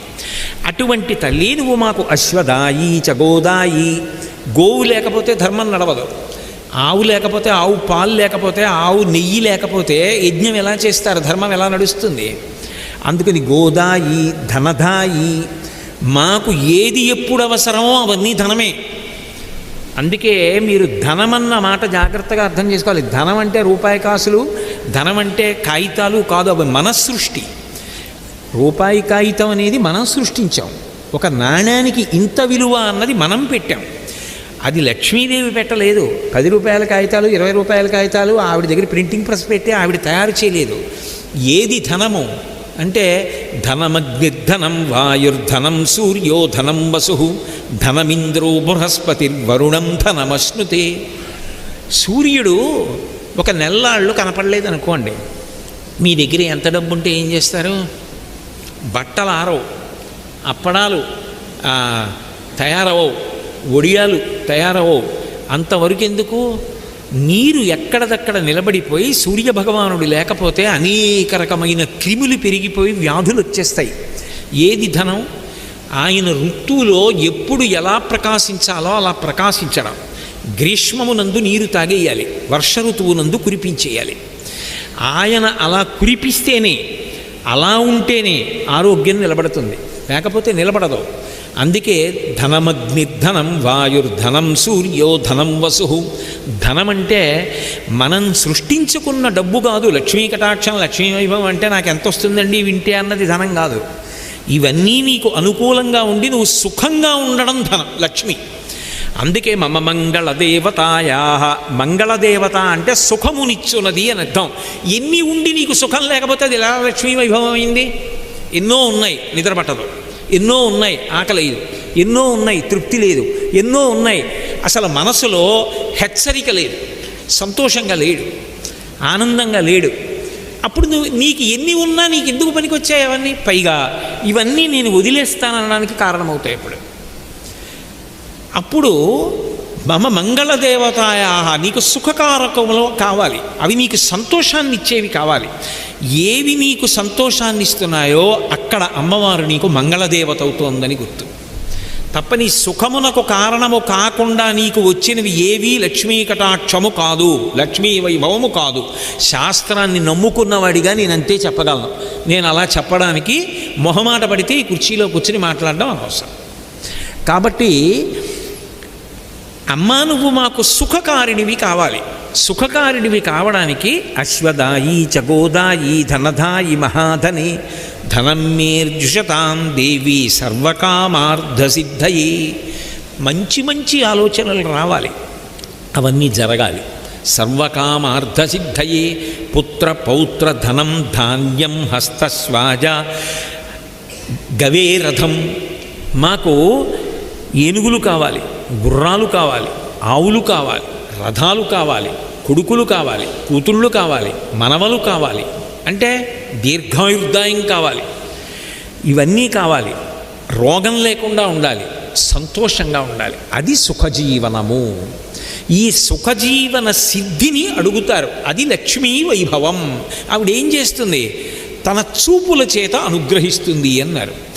అలా చూపుల చేత అనుగ్రహించగలిగినటువంటి తల్లి ఏది ఉండకూడదో దాన్ని తీసేస్తూ ఉంటుంది, ఏది ఉండాలో దాన్ని ఉంచుతూ ఉంటుంది.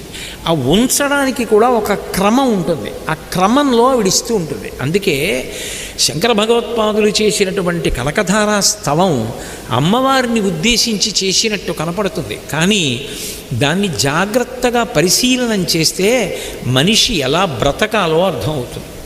సంపత్కరాణి సకలేంద్రియనందనాని సామ్రాజ్యదాన విభవాని సరోరుహాక్షి త్వద్వందనాని దురితాహరణోజ్జతాని మామేవ మాతరనిశం కలయంతు మాన్యే. కనకధారా స్తవం మొత్తం మీద వ్యక్తిగతంగా నా అభిప్రాయం ఏమిటంటే ఈ శ్లోకం బాగా జ్ఞాపకం ఉండాలి. సంపత్కరాణి, అమ్మా మాకు సంపదలన్నింటినీ ఇయ్యి. సంపద అంటే నాకేమిటది ఉంది కదా అని ధైర్యం. అర్ధరాత్రి వేళ ఎక్కడికో వెళ్ళాలి, నాకు కారు ఉంది కదా ఓ ధైర్యం. కారు ఉంది కానీ డ్రైవర్ లేడుగా, ఫోన్ చేస్తే వస్తాడో రాడో, కాదు నాకే డ్రైవింగ్ వచ్చుగా ఓ ధైర్యం. డ్రైవింగ్ వచ్చు కానీ లైసెన్స్ లేదుగా, అభూతి మసమృద్ధించ, కాదు నాకు లైసెన్స్ ఉందిగా. అది నేను ఎవరికో ఏదో ఇచ్చి తెచ్చుకున్నది కాదు, అక్కడ నేను శిక్షణ పొందానని చూపించి తెచ్చుకున్న లైసెన్స్. కాబట్టి బెంగలేదుగా. నీకు అన్నీ సిద్ధంగా ఉంటే మనసులో కొరత లేని స్థితి ఉంటుంది. ఒక ఊరట, ఒక ధైర్యం. పెద్దవాడిని అయిపోయాను, యువతల గదిలో పడుకున్నాను, పక్క గదిలో కొడుకు కోళ్ళు ఉన్నారు. ధైర్యం ఏమవుతుంది? అంతగా ఏమైనా అయ్యేటట్టుంటే ఒక్కసారి వెళ్ళి వాడిని పిలవే అంటే కొడుకు ఒళ్ళో వెళ్ళిపోతే కాశీపట్టణంలో వెళ్ళిపోయినట్టు. ఇంకేం కావాలి నీకు? ఏది ఉండాలో అవన్నీ ఉంటే ఒక ఊరట, ఒక సంతోషంతో, ఒక సుఖంతో ఉంటాడు. ఆ సంతోషంతో ఉండడానికి ఏవేవి కావాలో అవన్నీ మాకు ఇయ్యి. ఏ కాలమునందు అది కావాలో ఆ కాలమునందు మాకు అది ఇయ్యి. ఇచ్చేటప్పుడు ఏం చేస్తావు? సంపత్కరాణి సకలేంద్రియనందనాని. ఆ వచ్చిన సంపద వల్ల మా ఇంద్రియములు సుఖపడాలి. కంటితో చూసి సంతోషించేవి కొన్నుంటాయి, చెవితో విని సంతోషించేవి కొన్నుంటాయి, వాసన చూసి సంతోషించేవి కొన్నుంటాయి, తిని సంతోషించేవి కొన్నుంటాయి. దానితో పాటుగా ముట్టుకుని సంతోషించేవి కొన్నుంటాయి. అసలు ఈ సంతోషం పొందాలంటే ఆ ఇంద్రియాలు పనిచేయాలా? అన్నీ ఉన్నాయి కానండి, ఎందుకో రెండు కళ్ళు కనపట్టలేదు ఈ మధ్య. కళ్ళు కనపడక పాపం ఆయన ఇంట్లో ఒక గదికి పరిమితం అయిపోయారు. అప్పుడు నీకు ఎంత సంపద ఉండి ఉపయోగమే ఉంది? శరీర పటుత్వం లేదు, ఇంద్రియ పటుత్వం లేదు. సంపద నీకే సుఖాన్ని ఇస్తుంది? నీకు సంపద సుఖాన్ని ఇవ్వదు. అందుకే సంపద ఉండడమే కాదమ్మా, సంపత్కరాణి సకలేంద్రియనందనాని, మాకు ఇంద్రియ పటుత్వాన్ని ఇయ్యి. సంపత్కరాణి సకలేంద్రియనందనాని సామ్రాజ్యదాన విభవాని సరోరుహాక్షి, మాకు సామ్రాజ్యమును కూడా దానమిచ్చి కాపాడు. సామ్రాజ్యము అంటే బాహ్యంలో అయితే భూములు అని చెప్పచ్చు, ఆంతరమునందేమిటో తెలుసా? సామ్రాజ్యము అంటే అధికారము అని ఒక గుర్తు. సంపద పైనుంది కదా, సంపద పైనున్నప్పుడు భూమి కూడా అందులోకి వెళ్ళిపోతుంది. మీ దగ్గర డబ్బు ఉంది, మీ దగ్గర భూమి ఉంది, తోటలు ఉన్నాయి, పళ్ళు ఉన్నాయి, కూరలు ఉన్నాయి, బట్టలు ఉన్నాయి, మంచి బుద్ధి ఉంది. పెద్దలైన వారు కనపడితే శిరస్సు ఉంచి నమస్కారం చేసి మీరు ఆపదలో ఉన్న వాళ్ళకి దానం చేసి ఎంతో నమ్రతతో ఎంతో చక్కగా జీవనం చేస్తున్నారు. ఉన్నది అనుభవించి సంతోషంగా ఉన్నారు. ఇంద్రియ పటుత్వం ఉంది. ఇవన్నీ ఒక ఎత్తు. ఒక ధర్మాత్ముడు ఉన్నాడు. ఆ ధర్మాత్ముడికి ఒక కష్టం వచ్చింది. ఇప్పుడు ఆ కష్టాన్ని ఆయన తట్టుకోలేకపోతే ఆయన ఏం చేస్తాడంటే, ధర్మం చెప్పినందుకు, ధర్మం గురించి నిలబడినందుకు నాకు ఇంత ఇబ్బంది వచ్చింది, నేను ఎందుకు ధర్మం జోలికి వెళ్ళాలి, నేను ఎందుకు ధర్మం గురించి మాట్లాడాలని ఆయన ధర్మం గురించి మాట్లాడడం మానేశాడు. ఇప్పుడు ఏమైంది లోకానికి? ధర్మం అందుతుందా? ధర్మం అందకపోతే ప్రజలందరూ ఎంత ఇబ్బంది పడతారు? ధర్మం ఏదో తెలియనప్పుడు జీవనం ఉన్నతి వైపుకి ఎలా వెడుతుంది? అందుకని అనుశాసనిక పర్వంలో అంపశయ్య మీద పడుకుని భీష్మాచార్యుల వారు ధర్మరాజుతో చెప్తాడు, ధర్మరాజా, రాజ్యాధికారం పొందడం ఎంత ముఖ్యమో, రాజ్యాధికారమునందు అన్నిటికన్నా ప్రధానమైన విషయము ధర్మాత్ములను కాపాడుట. ప్రభువు ధర్మాత్ముల్ని కాపాడితే, ప్రభు ధర్మ ప్రచారం చేసే వాళ్ళని కాపాడితే సమాజమునందు ధర్మము నిలబడుతుంది. అది కాపాడాలి అంటే అధికారము చేతిలో ఉండాలి. ఆ అధికారం ఉంటే తప్ప సంపద ఎంత ఉన్నా నువ్వు ఎలా కాపాడతావు? ఆయనకి ఊరట కలగాలంటే అధికారం ఉండాలి. మీకెందుకండి భయం? నేనున్నాను కదా వెనకాల అనగలగాలి. అనగలిగినవాడు ఒకడు ఉన్నాడు అనుకోండి, ధర్మ ప్రచారమునందు ధర్మానుష్ఠానమునందు వచ్చే వైక్లభ్యాన్ని తట్టుకుంటాడు. యథార్థం. నేను పరమసత్యం ఇది భీష్ముడు చెప్పినది. ఇది నాకు స్వానుభవంలో ఉన్న విషయం. ఒక్కొక్కసారి ఉద్యోగం చేసేటప్పుడు ఇలా వ్రాసేస్తే మీ సొమ్ము ఏం పోయిందండి, మీ పై అధికారి కూడా ఉన్నారు కదా, సంతకం పెడతారు కదా, రాదురు. ఎంతమంది రాయట్లేదు? ఒక్కనాటికి నేను రాయను. ఈ సంస్థ డబ్బు తిని బ్రతుకుతున్నాను, ఈ డబ్బు తిని నా పిల్లలు బ్రతికారు, నేను అలా రాయను. సంస్థ పాడవడానికి వీల్లేదు, నేను వ్రాయను అన్నాను అనుకోండి. నా పై అధికారి నన్ను పిలిచి నువ్వు రాస్తావా రాయవా అన్నాడు అనుకోండి, నేనేమైపోతాను? రాయకపోతే రేపే బదిలీ చేసి ఇంకో చోటుకు పంపించేస్తానన్నాడు అనుకోండి, నేనేమవుతాను? ఏమండి మేము రాయమంటే రాయట్లేదండి అన్నాడు అనుకోండి, ఆయన అలా ఎందుకు రాయాలి అను, లేకపోతే నన్ను పిలిచి ఇది యథార్థంగా జరిగింది, నాకు పేర్లు చెప్పడం ఇష్టం లేక నేను చెప్పట్లా, నువ్వు అలా ఎందుకు అన్నావు, ఎందుకు చేయనన్నావు అని అడిగారు ఒకప్పుడు నా మీద అధికారి ఒకరు. అయ్యా నేను ఇందుకు చేయనన్నానండి, అక్కడ ఉన్న నిబంధన ప్రకారం చేయడానికి నాకు అధికారం లేదు, అలా చేస్తే సంస్థకి ఇబ్బంది కలుగుతుంది, నేను అందుకు చేయనన్నానండి అని చెప్పాను. అంతే కదా, నీకెందుకు బెంగ? నువ్వు ఎప్పుడూ ఉద్యోగం అలాగే చెయ్యి, నేనున్నానని గుర్తుపెట్టుకో. నీకు ఆపద కలిగితే నువ్వు నా దగ్గరికి రావద్దు, ఒక్క ఫోన్ చెయ్యి, నేను నీ ఇంటికి వస్తాను, నిన్ను రక్షిస్తానన్నాడు ఆయన. అది నాకు ఎంత సంతోషాన్ని ఇచ్చిందో, ఎంత సంతోషంగా నేను ఆయన గదిలోంచి బయటకు వచ్చాను. ఆయన అవతల వాడిని పిలిచి చెప్పాడు, ఏం తప్పు చేశాడని చెప్పావు నా దగ్గరికి వచ్చి, ఇంకెప్పుడు ఇటువంటి సాహసం చేయకు, పో అవతలగానే.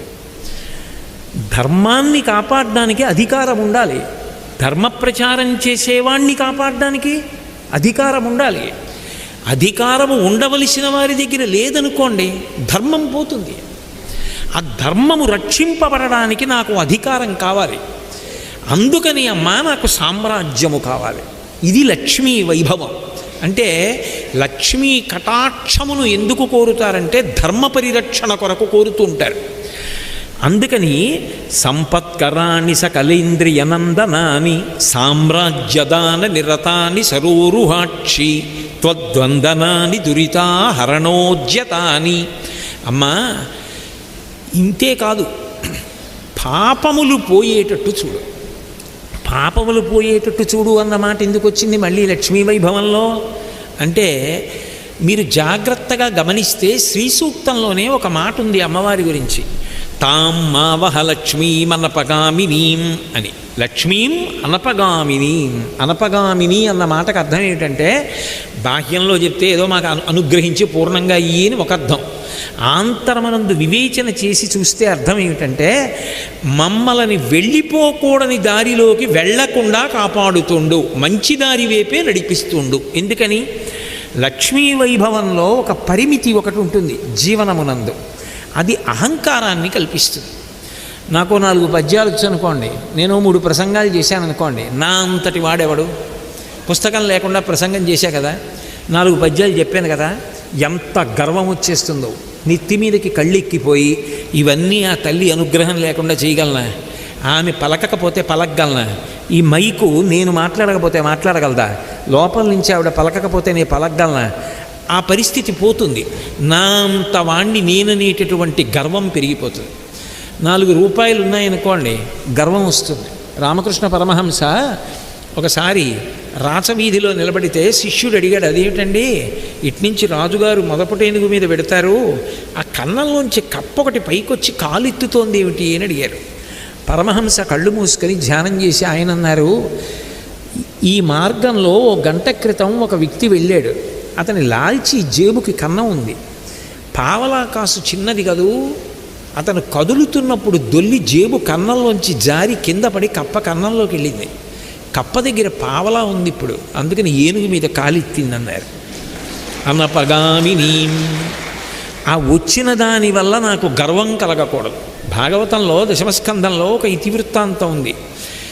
సాక్షాత్తు కుబేరుడికి కొడుకులు, వాళ్ళ కర్మ నలకూబర మణిగ్రీవులు ఇద్దరు, వాళ్ళు ఏదో కాంతలతో జలక్రీడలు ఆడుతున్నారు. నారద మహర్షి వెళ్ళిపోతున్నారు అట్నుంచి.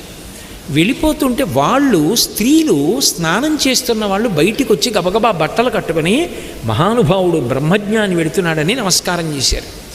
ఆయన చూశారు, సంతోషం. మీరు ఏ జలక్రీడల్లో ఉన్నా నేను వెడుతున్నానని గౌరవంగా నమస్కారం చేశారు. ఆయన ఏం పట్టించుకోలేదు, వెళ్ళిపోతున్నారు. ఈ నలకూబర మణిగ్రీవులకి మాత్రం అహంకారం కలిగింది. మేము కుబేరుడి కొడుకులం, నవనిధులకు అధిపతి, మహదైశ్వర్యవంతుడు మా తండ్రి, ఆయన బిడ్డలం. నారదుడికేముంది? ఓ వీణ పట్టుకుని వాయించుకుంటూ వెడుతున్నాడు. నారదుడి భక్తి ఎంత గొప్ప లక్ష్యమో వాళ్ళకి తెలియలేదు. తెలియక నారదుడు వెడుతుంటే ఆయన్ని హాస్యం ఆడాలని దిగంబరంగా వచ్చి నిలబడ్డారు నమస్కారం చేయకుండా. ఈ పాపం ఉత్తినే పోకూడదు కదా, ఈ గర్వం పాడు చేసేస్తుంది కదా వీళ్ళని. అందుకని నారదుడు చూసి అన్నాడు, బట్టలు కట్టుకోవలసిన అవసరం లేకుండా నిలబడడానికి మీకు నేను అవకాశం కల్పిస్తాను. కొన్ని వేల సంవత్సరములు ఇద్దరూ మద్ది చెట్లై అరణ్యంలో పడుండండి అన్నాడు. అప్పుడు దిగిపోయింది ఆ గర్వం. నారదుడు అన్నాడు, నేను నిష్కారణంగా శపించలేదు, నాకు నమస్కారం పెట్టలేదని కోపంతో శపించలేదు. కలవారి సుతుల మనుచును కలకంఠులతోడ కూడి కానరు పరులం కలలోనైనను వీరికి కల కావర మణగించి బుధుల చేర్చుట యొప్పున్. ఈ గర్వం మనిషిని పాడు చేస్తుంది, చిట్ట చివరికి సర్వనాశనం చేస్తుంది. అలా కాకుండా ఉండాలి అంటే, వీళ్ళని బాగు చెయ్యాలి అంటే ఇప్పుడే ఆ గర్వం పోవడానికి నేను వాళ్ళకి తగిన శాపం ఇచ్చాను. ఇప్పుడు వెళ్ళి కాళ్ళ మీద పడ్డారు. అయ్యా మాకు ఎప్పుడు పోతుంది ఈ శాపం అని అడిగారు. బాలకృష్ణుడు పరిపూర్ణావతారం, మహానుభావుడు, సమస్త లోకములను రక్షించగలిగిన వాడు. ఉలూకల బంధనం జరిగి వాళ్ళ అమ్మగారు నడువుకి రోలు కట్టేస్తే తనని తాను రక్షించుకోలేని వాళ్ళ ఏడుస్తూ ఆ రోలు పట్టుకుని మీ రెండు చెట్ల మధ్యలోంచి పాకుతాడు. ఆయన పాద ధూళి తగిలి మీకు శాప విమోచనం అవుతుందన్నారు. ఒక బాలకృష్ణుడు ఏడుస్తున్నట్టుగా తన కట్టు తాను విప్పుకోలేని వాడిలా నటిస్తూ పాకుతుంటే రోలు తగిలి రెండు మధ్య చెట్లు పడిపోయాయి. అందులోంచి నలకూబరమణి గ్రీవులు వచ్చారు. ఇంతకుముందు నారదుడు కనపడితే నమస్కారం చేయలే, ఇప్పుడు ఏడుస్తున్నట్టుగా కనపడుతున్నటువంటి చిన్న పిల్లవాణ్ణి చూసి అన్నారు, నీ పద్యావళుల అలకించు చెవులున్ నిన్నాడు వాక్యంబులన్ నీ పేరన్ పనిచేయు హస్తయుగమున్ నీ మూర్తిపై చూపులున్ నీ పాదంబుల పొంత మృక్కు శిరముల్ నీ సేవపై చిత్తముల్ నీపై బుద్ధులు మాకు నిమ్ము కరుణన్ నీ రజపత్రేక్షణ అన్నారు.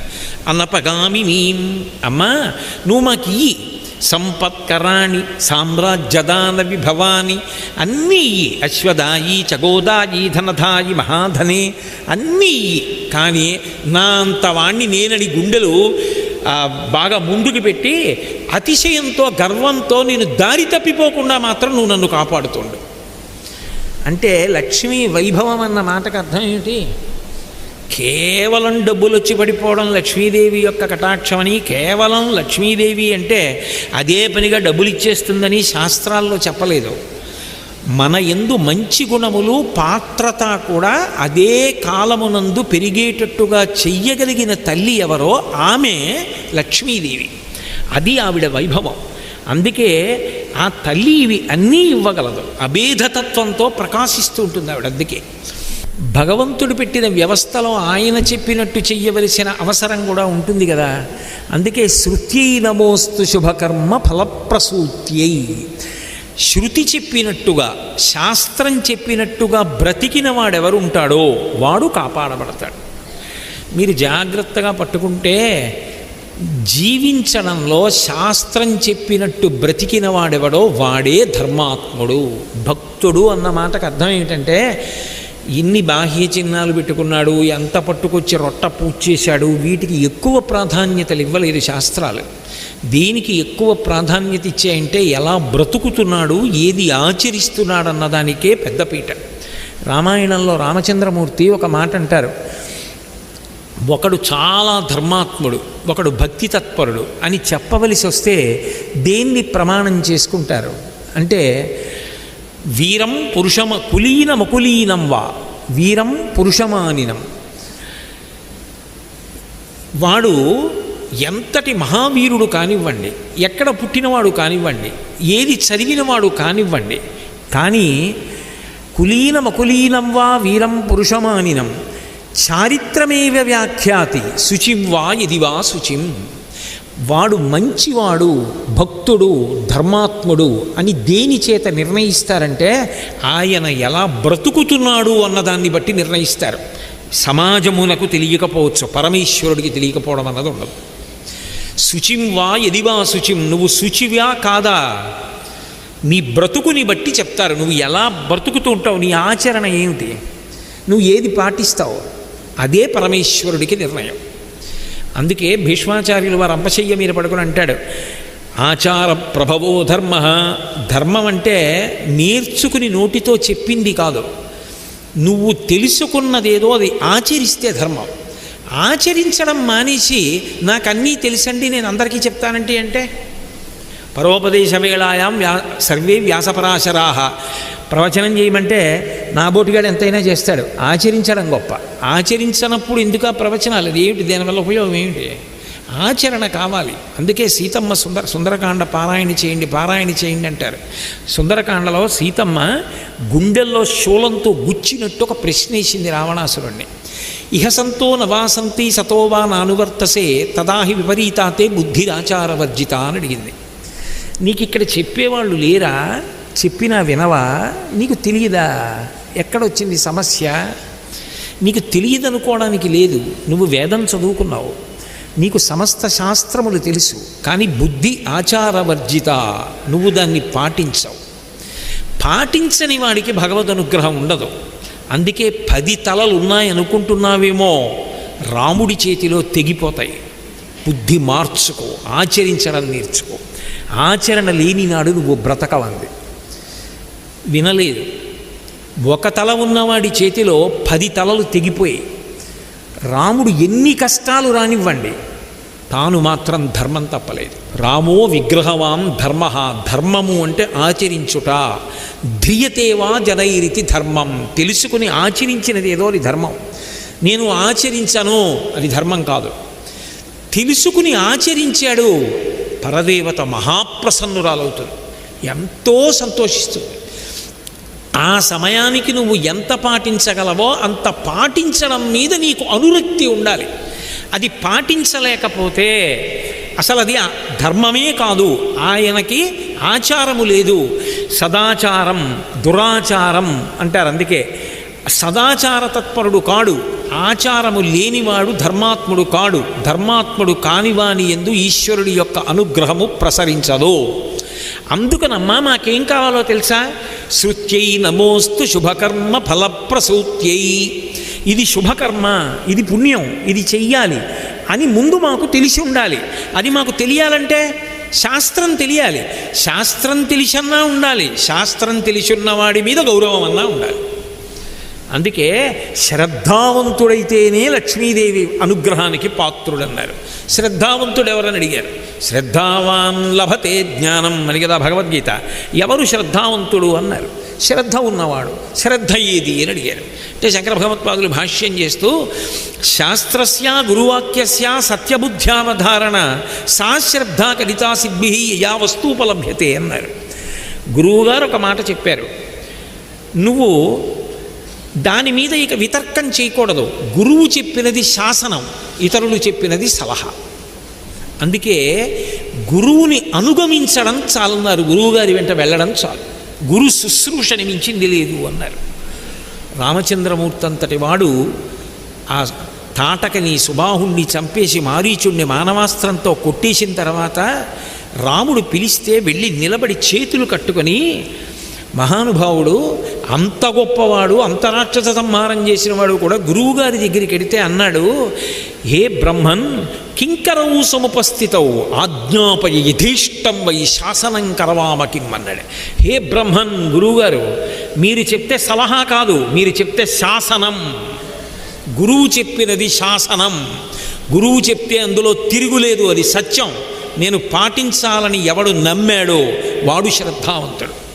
శాస్త్రస్య, ఇది శాస్త్రం చెప్పింది, తిరుగులేదు. శాస్త్రము ఈశ్వర ప్రోక్తము. నేను శాస్త్రం మీద నమ్మకంతో ఉంటాను. రోజులు మారిపోయాయండి అనకు. సూర్యోదయం మారిందా? సూర్యాస్తమయం మారిందా? హేమంత ఋతువులో మంచు పడుతోందా? శరదృతువులో వెన్నెలు ఎక్కువ వస్తోందా? గ్రీష్మ ఋతువులో రోహిణీకార్తె ఎండలు కాశాయా? వర్ష ఋతువులో శ్రావణమాసం వర్షం పడుతోందా? ఎక్కడ మారాయి రోజులు? మనం ధర్మం పాటించడానికి రోజులు మారిపోయాయా? రోజులు మారలేదు, మనం మారాం.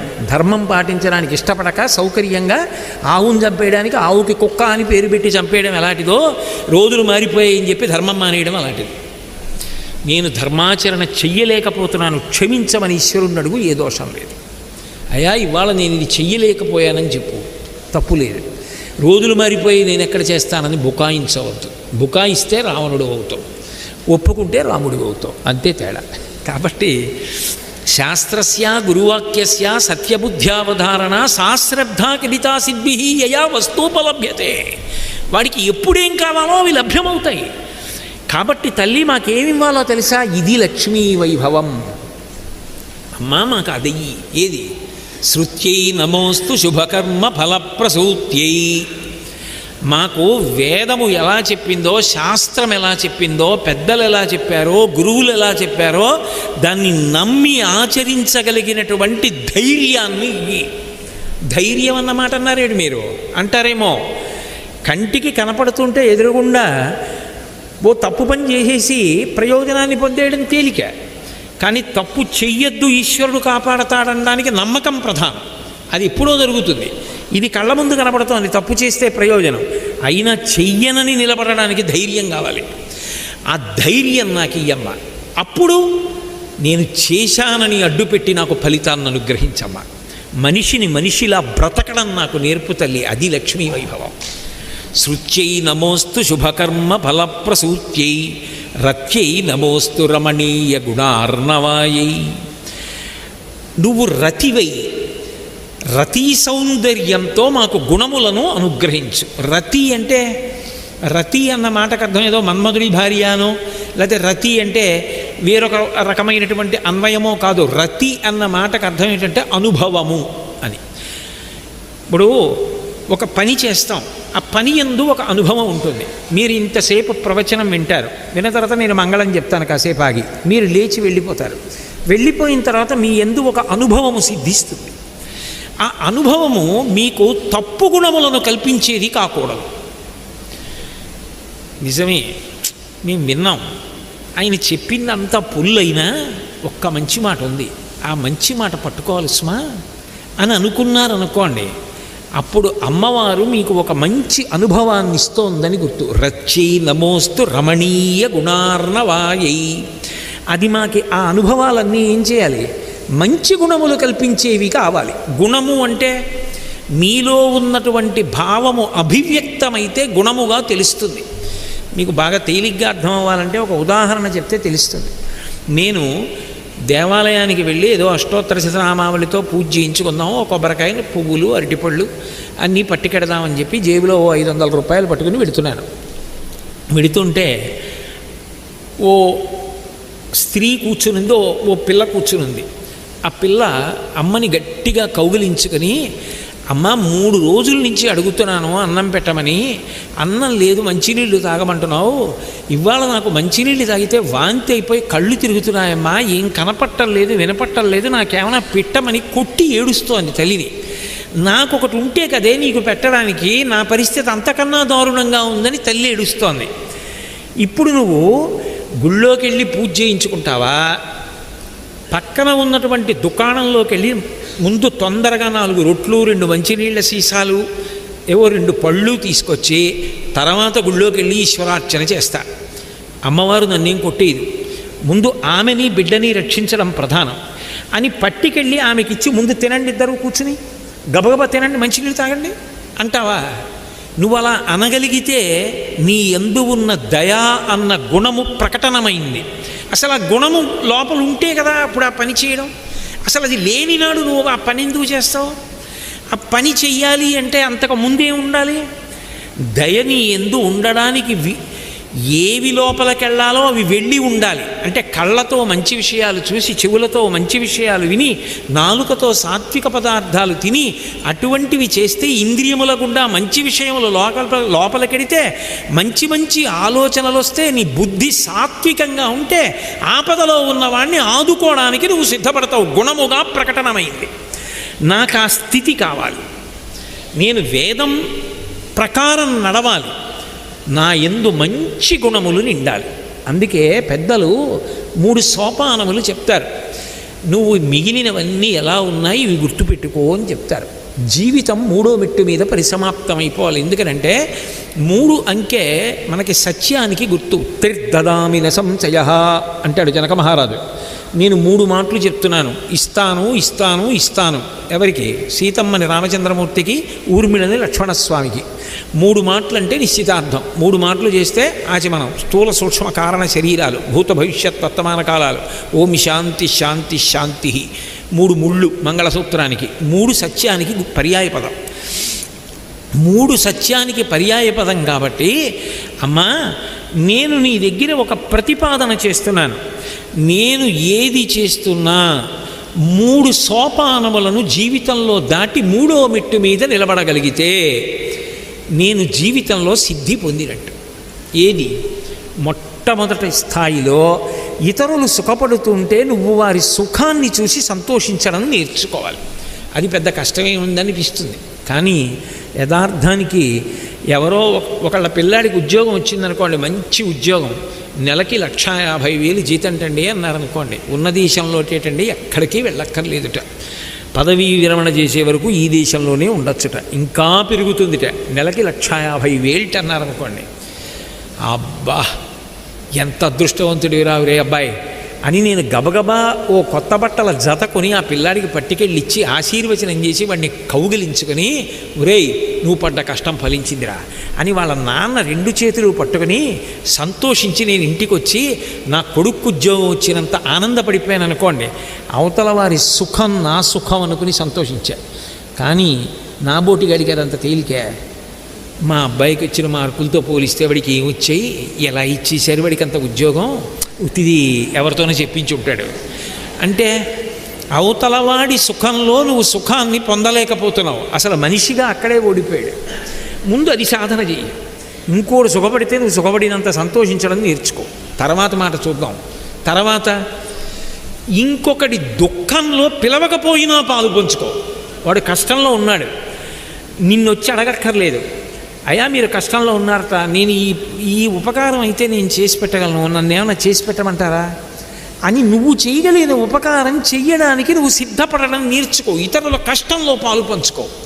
3వ స్థాయిలో ఏ కారణం చేత కూడా ఇతరుల కష్టానికి నువ్వు జీవితంలో కారణం కావద్దు. నీ పేరు చెప్పి వాళ్ళ కళ్ళంబట నీళ్లు రాకూడదు. వాడు తప్పు చేసిన క్షమించి వదిలేయంతే. ఈశ్వరుడు ఉన్నాడు. ఒకనాడు తప్పు తెలుసుకుని నాకు మిత్రుడు కావాలి తప్ప ఆయన యందు నీ శత్రుభావన పెట్టుకోను అని భీష్మించు. ఈ 3 మెట్లు ఎక్కగలిగితే జీవితం పండినట్టు. అవి గుణములయ్యాయి అని గుర్తు. అమ్మ నన్ను పెంచు. అప్పుడు ఆవిడేమైంది? యశస్విని. లక్ష్మీ అష్టోత్తరంలో నామం అందుకొచ్చింది యశస్విని అని. అందుకే ప్రకృతిం వికృతిం విద్యాం సర్వభూత హితప్రదాం, అన్ని భూతముల పట్ల దయ కలిగి జీవించడం. మాలాకారుడు భాగవతం 10వ స్కంధంలో అంటాడు, నీపాదకమల సేవయు నీపాదార్చకులతోడి నెయ్యమును నితాంత అపారభూతదయయు తాపసమందార నాకు దయసేయగదే.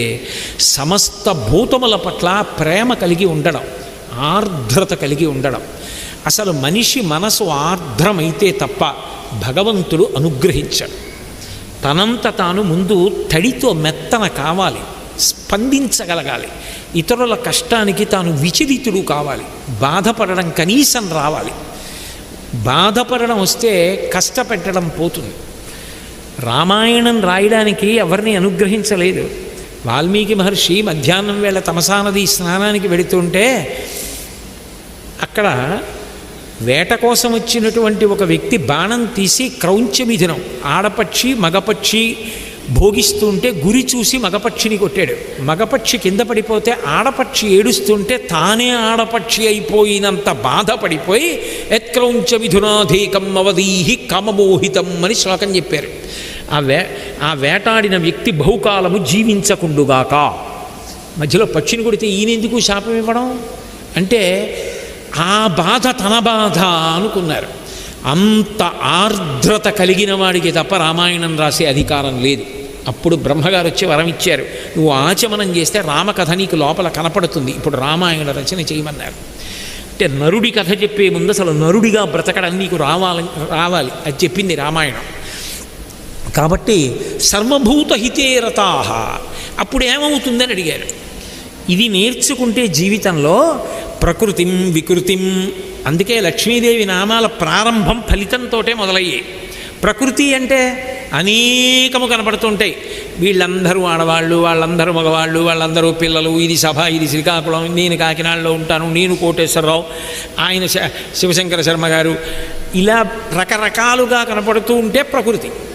వికృతి అంటే కాదు, ఒక బంగారంతో అనేక ఆభరణములు చేసినట్టు, ఒక్క మట్టితో అనేక ప్రమిదలు, పాలికలు, మూకుళ్ళు చేసినట్టు, అనేక ఆవుల పాలు ఒక్కటే అయినట్టు, ఇదంతా కలిపి బ్రహ్మమే అన్న భావన కలిగితే వికృతి. ప్రకృతిలోంచి వికృతిలోకి వెళ్ళాలి.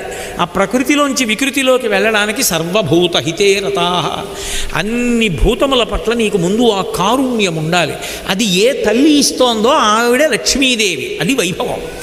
అప్పుడు నువ్వు అలా బ్రతకడం నీకు అలవాటైతే నీకేది కావాలో నువ్వు అడగక్కర్లేదు, ఆవిడిస్తుంది. అందుకు కనకధార కురిపించింది. లక్ష్మీదేవి ఈ దేశాన్ని అనుగ్రహించింది ఒక్కసారో రెండుసార్లు అని అనుకోకూడదు, ప్రత్యక్షంగా గుణములు కలిగిన వాళ్ళని అనుగ్రహించింది. ఒకసారి శంకర భగవత్పాదులను అనుగ్రహించింది. శంకరాచార్యుల వారు బ్రహ్మచారిగా ఉండగా భిక్షాటన కోసమని వెడుతున్నారు కాలడి అగ్రహారంలో. ఒక ఇంటి ముందుకు వెళ్ళేటప్పటికీ ఒక కడుపేద బ్రాహ్మణి ఆమె ఇంట్లోంచి బయటికి వచ్చింది. గృహస్థాశ్రమంలో ఉన్నందుకు ధర్మం ఏమిటి? ఇంటి ముందుకు వచ్చి నిలబడిన బ్రహ్మచారికి, సన్యాసికి తినడానికి పెట్టాలి. మహాతేజోమూర్తి పిల్లవాడు బ్రహ్మచారి నిలబడి ఉన్నాడు. భిక్ష వేద్దామంటే ఏమీ లేదు. ఆ రోజు ద్వాదశి తిథి, ద్వాదశి పారణ చెయ్యాలి కాబట్టి ఉసిరికాయ తిని పారణ చెయ్యాలి. అందుకని ఉసిరికాయ ఎండిపోయింది ఒకటి పెట్టాడు ఆ యజమాని ఇంట్లో. పాపం ధాన్యం ఏరుకోవడానికి వెళ్ళిపోయాడు ఆయన. కడుపేదవాళ్ళు. అయ్యో, ఇంటి ముందు నుంచి వెళ్ళిపోతాడేమో బ్రహ్మచారి, ఇంతటి యోగ్యుడు, ఇంతటి తేజోమూర్తి వచ్చి నిలబడ్డాడు. దానం చెయ్యడమే గొప్ప, పాత్రత కలిగిన వాడు దొరికితే అంతకన్నా అదృష్టం ఇంకా జీవితంలో లేదు. ఎందుకని అంటే పెట్టడం పెడతారు, కానీ అతిథి కిల పూజార్హ ప్రకృతోపి విజానత. ఒక్కొక్కసారి ఒక్కొక్క మహాత్ముడు తిన్న అన్నం, ఒక మహాత్ముడు తాగిన మంచినీళ్ళు, ఒక మహాత్ముడు వచ్చి కూర్చుని వెళ్ళిపోతే చాలు 7 తరాలు తరించిపోతాయి. ఆయన భక్తి, ఆయన ధర్మం అటువంటిది. పూర్వం ఇంటికి అరుగులు కట్టేవారు అందుకే. ఎందుకనంటే యజమాని పడుకున్నా ఏమో ఏ ఆర్తితో ఏ ధర్మాత్ముడు వెళ్ళిపోతూ కాసేపు కూర్చుంటాడో. ఒకప్పుడు నిజంగా జరిగింది ఇది. మేమందరం కాకినాడ నుంచి దక్షారామం పాదయాత్ర చేస్తున్నాం. ఇంచుమించుగా ఒక 200 మందిని కలిసి శివనామాలు చెప్పుకుంటూ వెడుతున్నాం. కాళ్ళు నిప్పెట్టి ఒక ఇంటి ముందు పెద్ద అరుగులు కనబడ్డాయి ఓ పల్లెటూరులో. ఆ అరుగులు ఎక్కి కూర్చున్నాం అందరం. ఆ ఇంటి యజమాని తలుపు తీసి బయటకు వచ్చాడు. ఎవరు మీరందరూ ఎందుకు కూర్చున్నారు ఈ అరుగుల మీద అన్నాడు. అయ్యా, మేమేం తప్పు చేసేవాళ్ళం కాదండి, దక్షారామం పాదయాత్ర చేస్తున్నాం, కాళ్ళు నిప్పెడుతున్నాయి, అందుకు కూర్చున్నామండి అన్నాం. ఆయన లోపలికి వెళ్ళి ఓ పుస్తకం ఓ పెన్ను పట్టుకొచ్చాడు. ఇదేడు మా పేర్లు రాస్తాడా ఏమిటి అరుగుల మీద కూర్చున్నామని భయపడ్డాం. ఆయన అన్నాడు, మీలో కాఫీ ఎవరు తాగుతారు, టీ ఎవరు తాగుతారు, మజ్జిగ ఎవరు తాగుతారు, నాకు పేర్లు చెప్పక్కర్లేదు, ఒక్కసారి సంఖ్య చెప్పండి చాలన్నాడు. ఎందుకన్నాం, మీలా దక్షారామం పాదయాత్ర చేసేవాళ్ళు వచ్చి నా ఇంటి అరుగు మీద కూర్చున్నందుకే నేను ధన్యుణ్ణైపోయాను, అందుకు కట్టాను అరుగులు. నాకు అదృష్టం పట్టింది ఇవాళ, దయచేసి మీరు వెళ్ళిపోకండి, మీ అందరికీ గుక్కెడు ఏదైనా ఇస్తే తప్ప నేను పంపించను అని లోపలికెళ్ళి ఇంతమందికి ఏదో ఒకటి ఇచ్చి పంపించాడు. నేను ఎందుకంటున్నానంటే ఆయన మాకు ఇచ్చాడని నేను చెప్పట్లేదు, ఆయన ధర్మగుణానికి చెప్తున్నాను. పాత్రత కలిగిన వాడు ఒక్కొక్కసారి దొరకడం అంత కష్టం. శంకరాచార్యుల వారు వచ్చింది, ఒక్క ఎండు ఉసిరికాయ వేసింది. ఆవిడ కష్టం చూశారు ఆయన. లక్ష్మీదేవిని ఉద్దేశించి కనకధార ప్రార్థన చేశారు. లక్ష్మీదేవి అంది, శంకరా ఇవ్వలేను, కుదరదు. ఈమె గత జన్మలలో ఇలా పెట్టింది తృణమంతా ఉంటే అంత చేసి ఇచ్చేద్దరు. అబ్బా ఎంత ఇచ్చిందో అంటారు. ఎవరు నన్ను అడగగలిగిన వాళ్ళు?